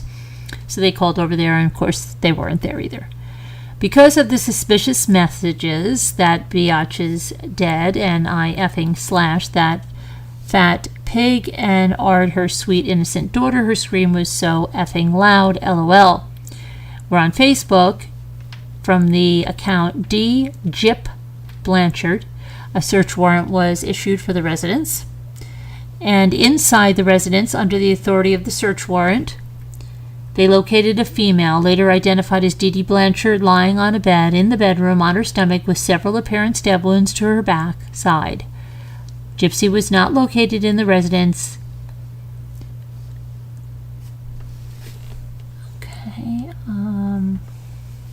Upon reading the Greene County Sheriff's Office Deputy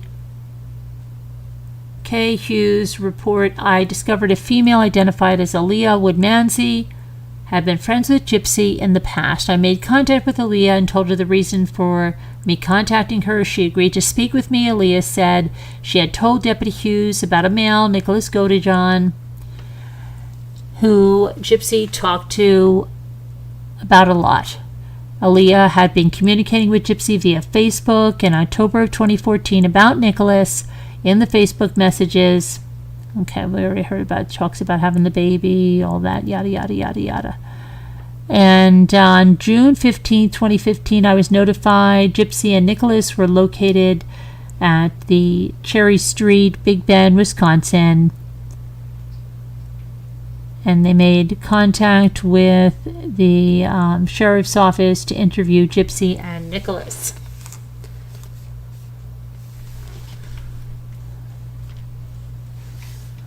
Okay.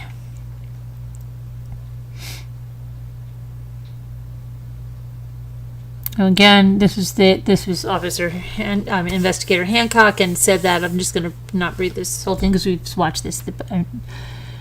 When they went to interview Gypsy, at the beginning, she denied having a cell phone. Later on during the interview, she stated she did have a cell phone, but only uses it for Yahoo messaging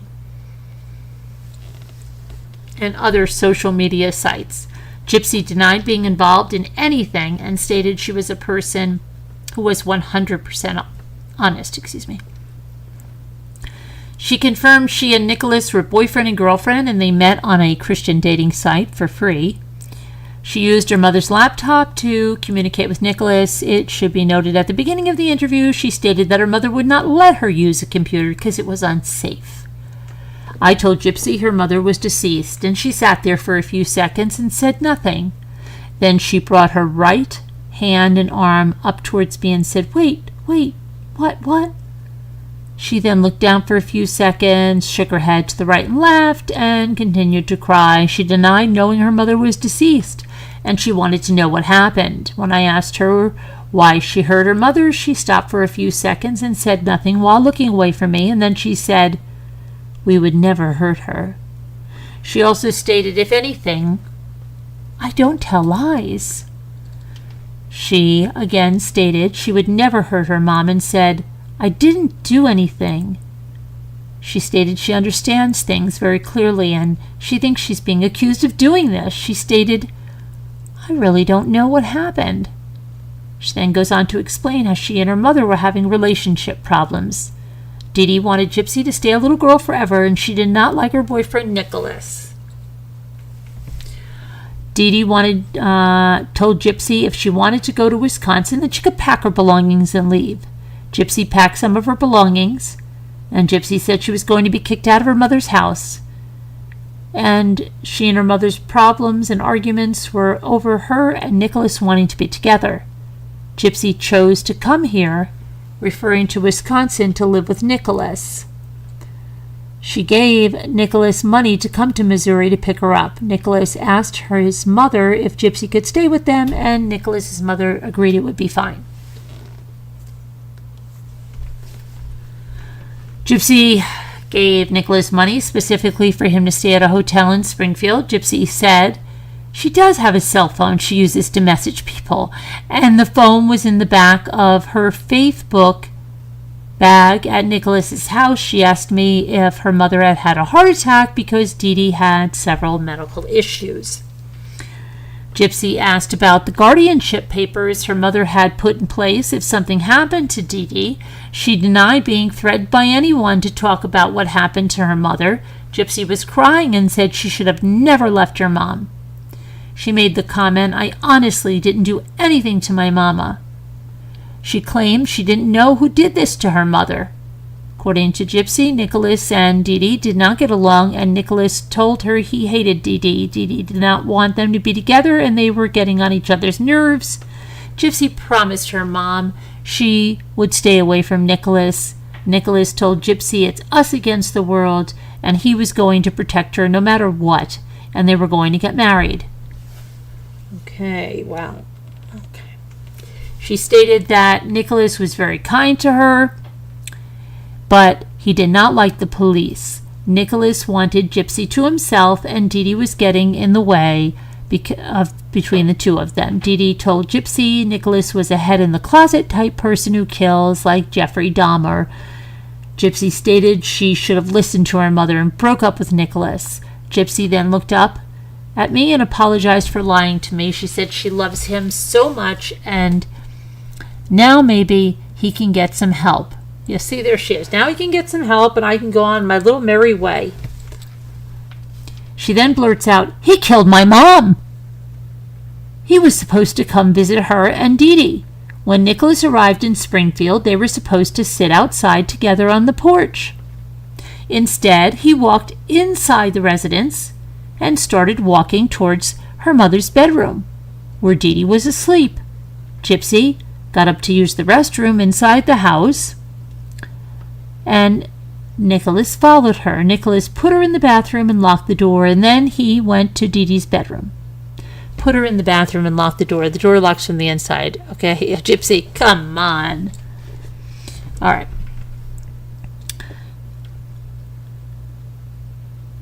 Gypsy heard her mother crying and screaming, calling Gypsy's name. Nicholas then opened the bathroom door. How do you open the bathroom door if it was locked, Gypsy? And she observed blood on his right finger because he cut himself on the knife he used to stab Dee Dee. Nicholas then commands Gypsy to clean him up. She cleaned things up with baby wipes. She threw the baby wipes in the garbage. She said Nicholas took her to her bedroom and took all the toys off her bed, and he R-ed her. When he was finished R-ing her, he made her grab her black backpack with the wording Faith Book on it and a pink and color suitcase. He put her clothes and other belongings in the pink suitcase and the black backpack. He then called for a cab, the Springfield yellow cab. She knew it was wrong to help him clean up, but Nicholas grabbed her by the neck and told her she had to clean up the blood. When the yellow cab arrived, they took it to the hotel on Kentwood Street, which was later discovered to be the Days Inn, room 227 at Glenstone and McLernan, Springfield, Missouri. The next day, they went to the Greyhound bus station to leave, but they were unable to get 2 tickets, so they had to come back. He wanted people to think he got her ticket in the name of Bella Godejohn. He wanted people to think Gypsy was a sister. They were unable to get that ticket, so they went back to the hotel, rented the room 226 this time, stayed that night, and left on a Greyhound bus June 12th, which departed Springfield, Missouri, and arrived in Wisconsin on June 13th at approximately 2 in the morning. Nick's mother picked them up at the bus station. They stayed at Nicholas's house in Big Bend. She told me she wore a wig so people wouldn't recognize her. She stated all the belongings were at Nicholas's residence in his bedroom, all her belongings. Gypsy said that Nick and Dee Dee had an argument over the phone and she just wanted them to get along. She invited Nicholas to Missouri to come and see the premiere of the Cinderella movie back in March of 2015, but she said her mother was jealous of the time she was spending with Nicholas. And on the phone, she told Nicholas he was not good enough for her daughter and he was a creepy eye, and it was creepy he was hitting on her daughter during a family movie. Nicholas told Gypsy he did not like his name being dragged through the mud by her mom. Nicholas told Gypsy he wanted to get justice and revenge for Dee Dee's bad talking to him. Nicholas told Gypsy he wanted to R Dee Dee too, but he did not R her. Gypsy denied going into her mother's bedroom after she was murdered because she didn't want to. She described the knife as being a long, sharp knife, which did not fold. She was unsure where he got the knife. She knew exactly where he got the knife from her. She stated if she knew what was going to happen, she would have never went with Nicholas. You liar. You knew exactly what was going to happen. You planned the whole thing, meaning she would not have had a relationship with him. They were together for 2 years, and Gypsy had talked to his ex-girlfriends who told her that Nicholas was a controlling person who was into BDSM, and Gypsy stated she agreed to it, I guess. She said he was controlling, and all the sex they had in Wisconsin was all consensual, but the sex that they had after he murdered her mother was not. Nicholas told her that everything would be okay, and he worshipped her. Gypsy said she wanted to protect Nick, but she didn't want to go to jail because she didn't do anything wrong. Gypsy described what Nicholas was wearing when he murdered Dee Dee, and she said it was a scary shirt, which was black in color with scary clowns on it, a black hoodie, black pants, and an off-white in color pair of tennis shoes. These were still in Nick's room in a red in color Marlboro duffel bag. She again said she never went into her mother's bedroom after she was murdered. Gypsy described how she was locked in the bathroom. She was walking down the hallway to the bathroom when Nicholas was following her. She asked Nicholas where he was going, and he pushed her into the bathroom. He reached around the door, locked it from the inside, and Gypsy stated she never even thought about unlocking the door to get out. No. Why would she think of unlocking the door to get out? That would be like a norm. Okay. Wow. Okay. When she heard her mother screaming, she said she put her hands over her ears, got on the bathroom floor between the toilet and the bathtub. During the murder of her mother, she describes the clothing she was wearing as being white in color, a nightgown with flowers. When her mother was being stabbed, she heard her wake up moaning and then startled scream and then scream louder and louder and yelling Gypsy's name. At this point, Gypsy said she knew what Nicholas was doing to her mother. I asked if she knew that when she was put in the bathroom,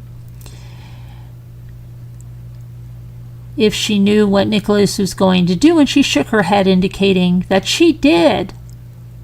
When Nicholas was stabbing Dee Dee, he was telling Dee Dee she would not keep him and Gypsy apart from each other, and that she would be dead before that happened. Gypsy said she heard Nicholas saying this to her mother from the bathroom when he was stabbing her.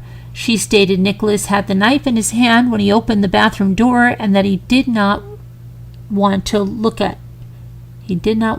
to look at him.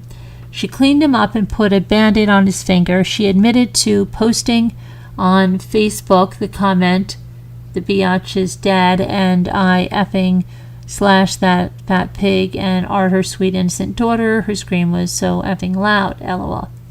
She did this so someone would find her mother quicker, and so that friends would know something was wrong, and so that she could give her mother a proper burial.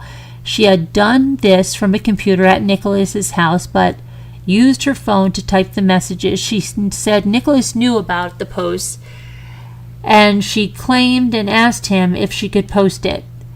The phone she used to post the comments was in her backpack at Nicholas's house, and Gypsy said she was awed by Nicholas after Nicholas murdered her mother.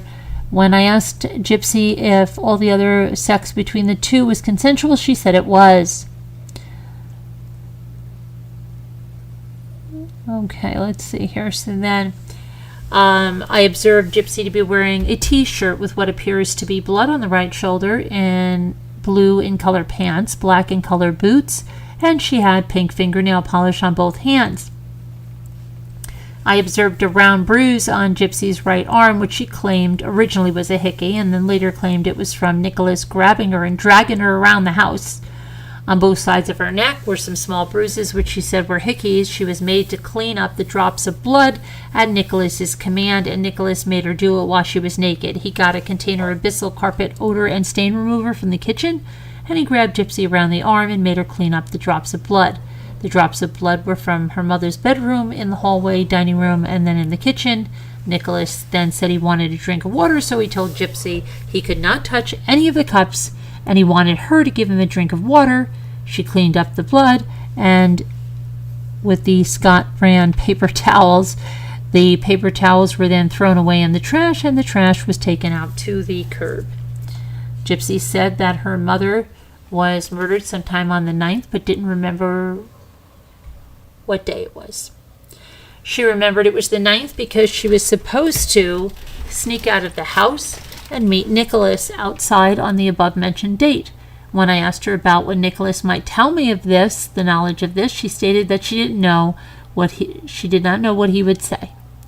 She said he had a romantic notion that they were going to do everything together, and she stated she had nothing to do with or had any knowledge about Nick wanting to kill her mother. Her mother was wearing a blue in color nightgown, stabbed to death by Nicholas. Nicholas would not let her in the mother's bedroom. While she was cleaning up the drops of blood, Nicholas had called a yellow cab company from his cell phone after he killed Dee Dee. His cell phone was black in color, but she did not know what brand it was, and when the cab arrived at the house, they went to the Days Inn. They then went to the Waffle House next to the Days Inn. Gypsy said she drank some milk and forgot she was allergic to milk. Oh, darn, I forgot I'm allergic to milk. They left and went back to the hotel room, where they went to sleep for about 5 hours. They stayed at the hotel until the 11th, and they got a cab at the Greyhound bus station in Kearney Street in Springfield. When they couldn't get a bus ticket to ride on the same bus, they went back to the Days Inn, and they stayed another night. They went to Walmart to purchase a soda, condoms, and lip balm. Okay, Gypsy did not go into the Walmart. She waited outside with the luggage. Gypsy said she had on the same clothing during the interview that she did when she and Nicholas left Springfield. She claimed she was not wearing anything on her face. However, the Greyhound bus video showed she was wearing sunglasses on her face. She then said, my thoughts of life between Nicholas and I are a lot different. She never felt she was in any danger when she arrived in Wisconsin being with Nicholas, but she describes how Nicholas would do anything for her because he loved her and cared about her so much. She said Nicholas has an evil side and he needed to get rid of it. Okay. Gypsy denied bringing up the idea of killing her mom to Nicholas. She said Nicholas had an evil side to him and he did want to do it. He wanted to get rid of my mom. She continued to say he wanted to kill her mom. But when I told her she had left some things out of her story, she slightly shakes her head and says, I know, but continues to deny having anything to do with killing her mother. Gypsy stated Nicholas would have taken his own life if they did not kill her mom. I told Gypsy she was going to be booked in for murder along with Nicholas. I left the room, and a short while later, Gypsy stood up and shouted she wanted a lawyer. Get me my lawyer. Okay.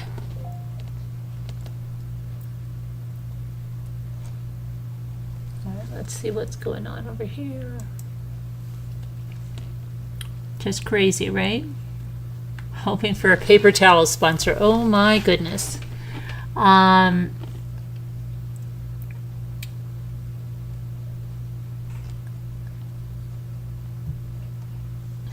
Crazy. So yeah, let's just go into this a little more, and then we'll probably see, where was I? Here. Okay, so then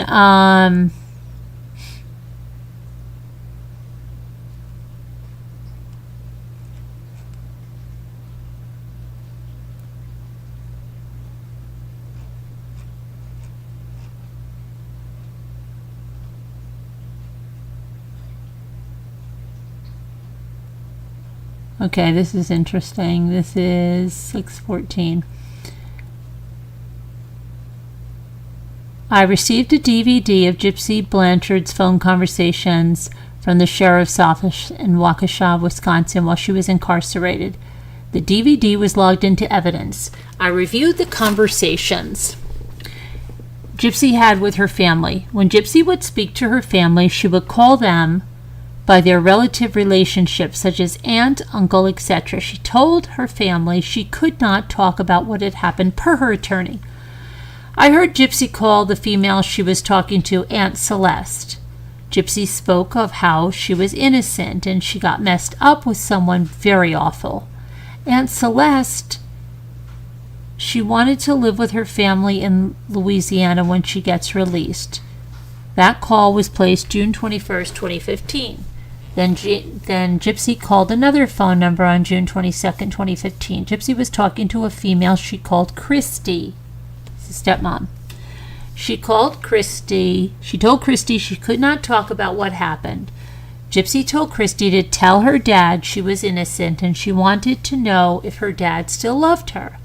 Gypsy told Kristy that things which had been said on the news and media were not true. Gypsy asked Kristy if she got out of jail, could she come and live with her? Gypsy placed a phone call to another number. Gypsy started talking to Kristy, and then a male got on the phone, who she called Daddy. During the investigation, it was discovered that Rod Blanchard was Gypsy's biological dad. Gypsy and her dad talked about what jail was like and if Gypsy knew when she was going to be extradited to Springfield, Missouri. Gypsy's dad told her he cared and loved her, but he was confused and he had a lot of questions.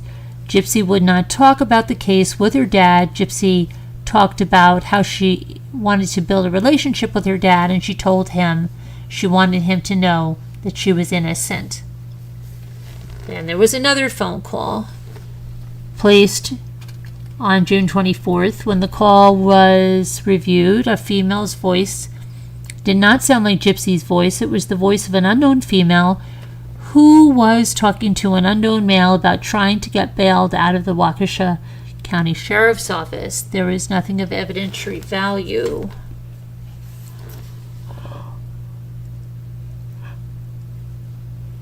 Okay, while reviewing Greene County Justice Center's jail's phone calls from Gypsy, I heard her and another female talking about Nicholas. Gypsy made a statement to the female's name is unknown. I never asked him to be that gruesome, referring to Nicholas killing her mother. In another phone conversation, Gypsy made a statement referring to Dee Dee. I was desperate to get away. Referring to getting away from her mother, the caller ID showed the number to be, and it's redacted, and the name of the caller identification shows Rod Blanchard. The call was placed on by Gypsy on July 24th, 2015. The phone calls were downloaded and logged into evidence.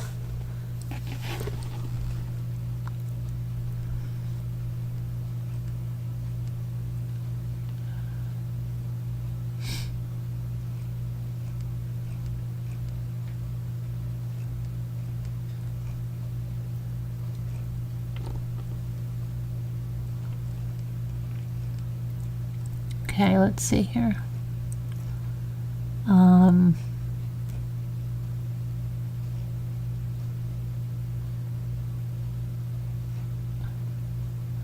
Okay, let's see.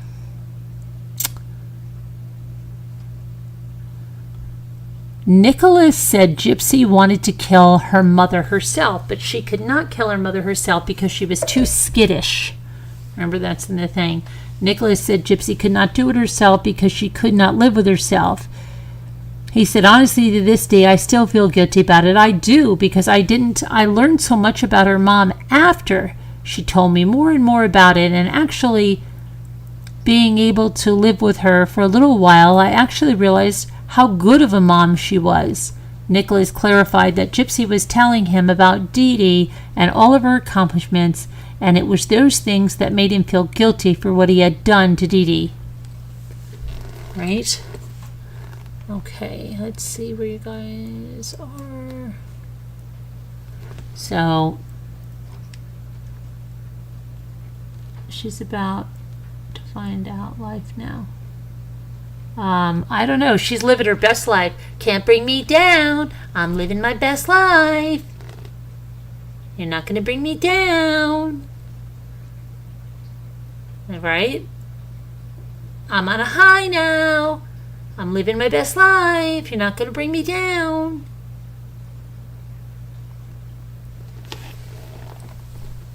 Right? She's on a high. She's on a high. She's bringing through the destruction, rooting families, destroying lives.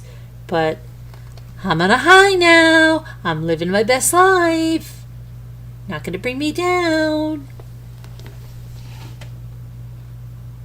We all fall short, and I feel she will have to find out, I hope. What?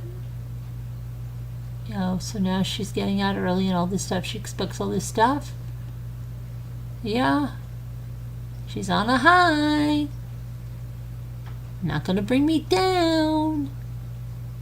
Living my best life.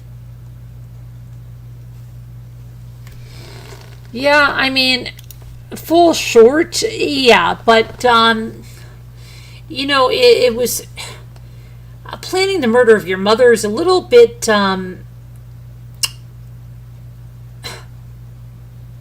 extreme than falling short a little bit, right?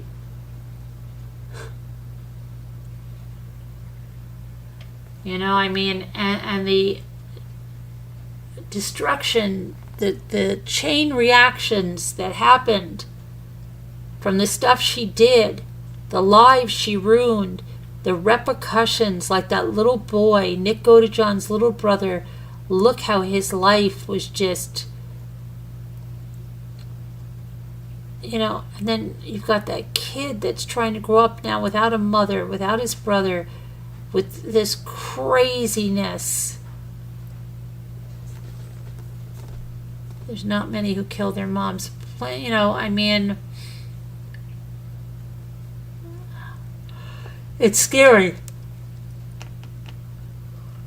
It's really scary because she does it, you know. I'm on a high right now. I'm living my best life. You're not going to drag me down.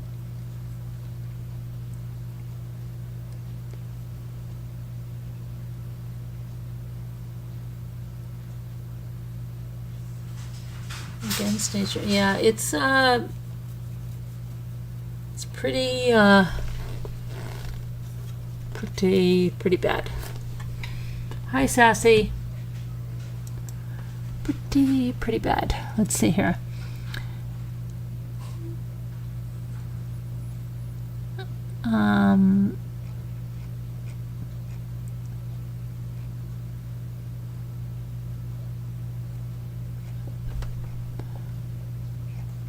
Let's go back to the mother. Okay, Stephanie. The mother. Stephanie said Nicholas has never in his 26 years done anything violent.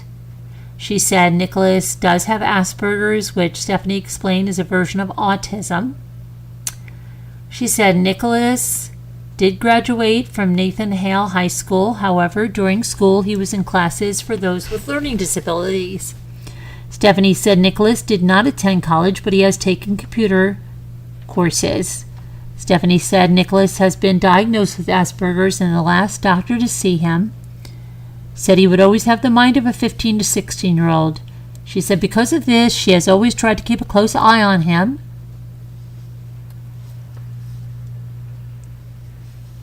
She said he has not seen a doctor for his autism since he was 19, and he does not take any medication. She said he doesn't know the doctor that diagnosed him with the autism. However, it could be located in his medical records. Stephanie said that Nick is only close with his cousin, Ricky. And gave the phone number. She said Ricky has heart issues, and she did not feel he knew anything about the murder of Gypsy's mother. She said Nicholas does stay in contact with his father, Bob, who lives in Wisconsin, and she estimated that Nicholas and Bob had visited Bob within the last couple of months prior to June 16th and gave his contact information. She estimated that Nick and Gypsy were talking for a couple of years. She explained the relationship as an online relationship, and Stephanie said she tried to encourage Nicholas to date someone around where they lived, and Stephanie said she tried to discourage Nicholas from his continued relationship with Gypsy because she was told by a friend that Gypsy had posted on Facebook her desire to have a child with Nicholas.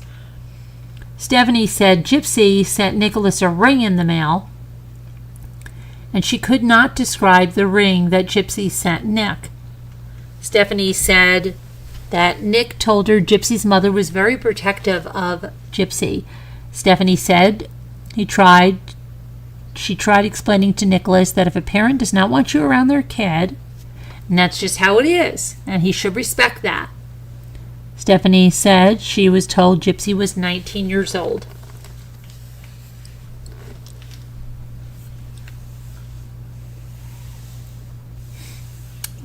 Let's see. I'll explain to Stephanie some of the medical issues that Gypsy was reported to have. Most importantly, her inability to walk. And Stephanie said that Gypsy walked just fine in her presence. She was able to climb steep stairs within the home. Stephanie said that Gypsy never mentioned that anything had happened to her mother. And Stephanie said she often referred to Gypsy as the Beast when talking to her friends about Nicholas and Gypsy's relationship. The Beast.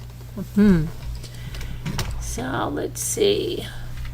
Stephanie said when Nicholas told her he wanted to go to Missouri to see Gypsy, she was concerned for his well-being as he had never traveled alone. Stephanie said Nicholas had gone to Springfield, Missouri one time prior, June 9th.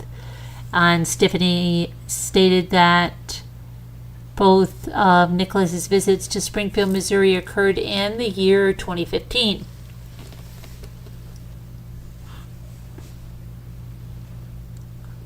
Stephanie was asked if there's anything she wanted to talk about, and she said she wanted to know as much as she and her family had tried to get Nicholas to realize there were other people to date besides Gypsy. He would not.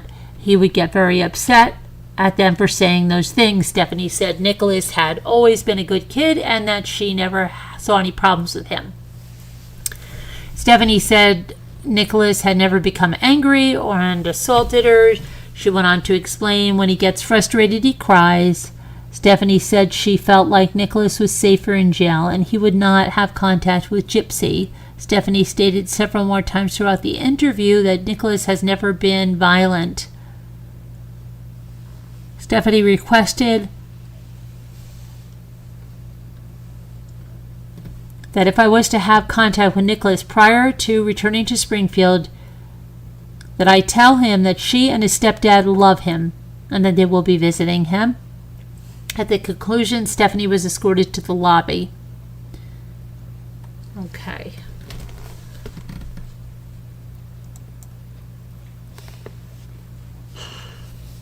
I think that is going to be, your aunt was very calm and good with me. My mom was rough, good woman, but not calm. If you moved your head when getting brushed, I got hit in the head. Mom broke my tooth too. Yikes. In the sink, but a good mom. I so much wanted to go back to the family, but the uncle and aunt passed. I miss good people. We all fall short. Yeah. Sorry to hear that.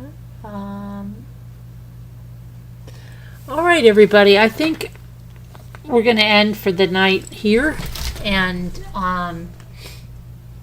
there's always tomorrow. Tomorrow's Friday. I've got a bunch of I've got to get shipping done. I had to go to the dentist today, and I had a lot of stuff. I had a lot of scheduling to do. I scheduled more interviews and things. I got to do some more of that tomorrow, and so this just goes. Time goes so fast.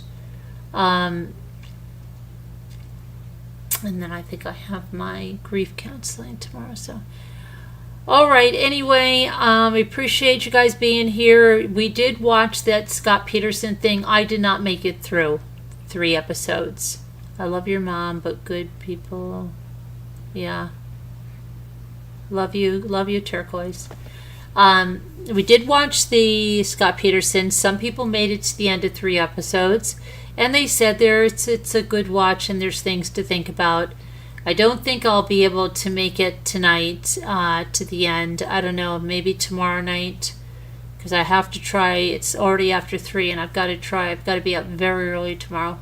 So, love you guys. God bless. Prayers. Be good. And I will talk to you tomorrow.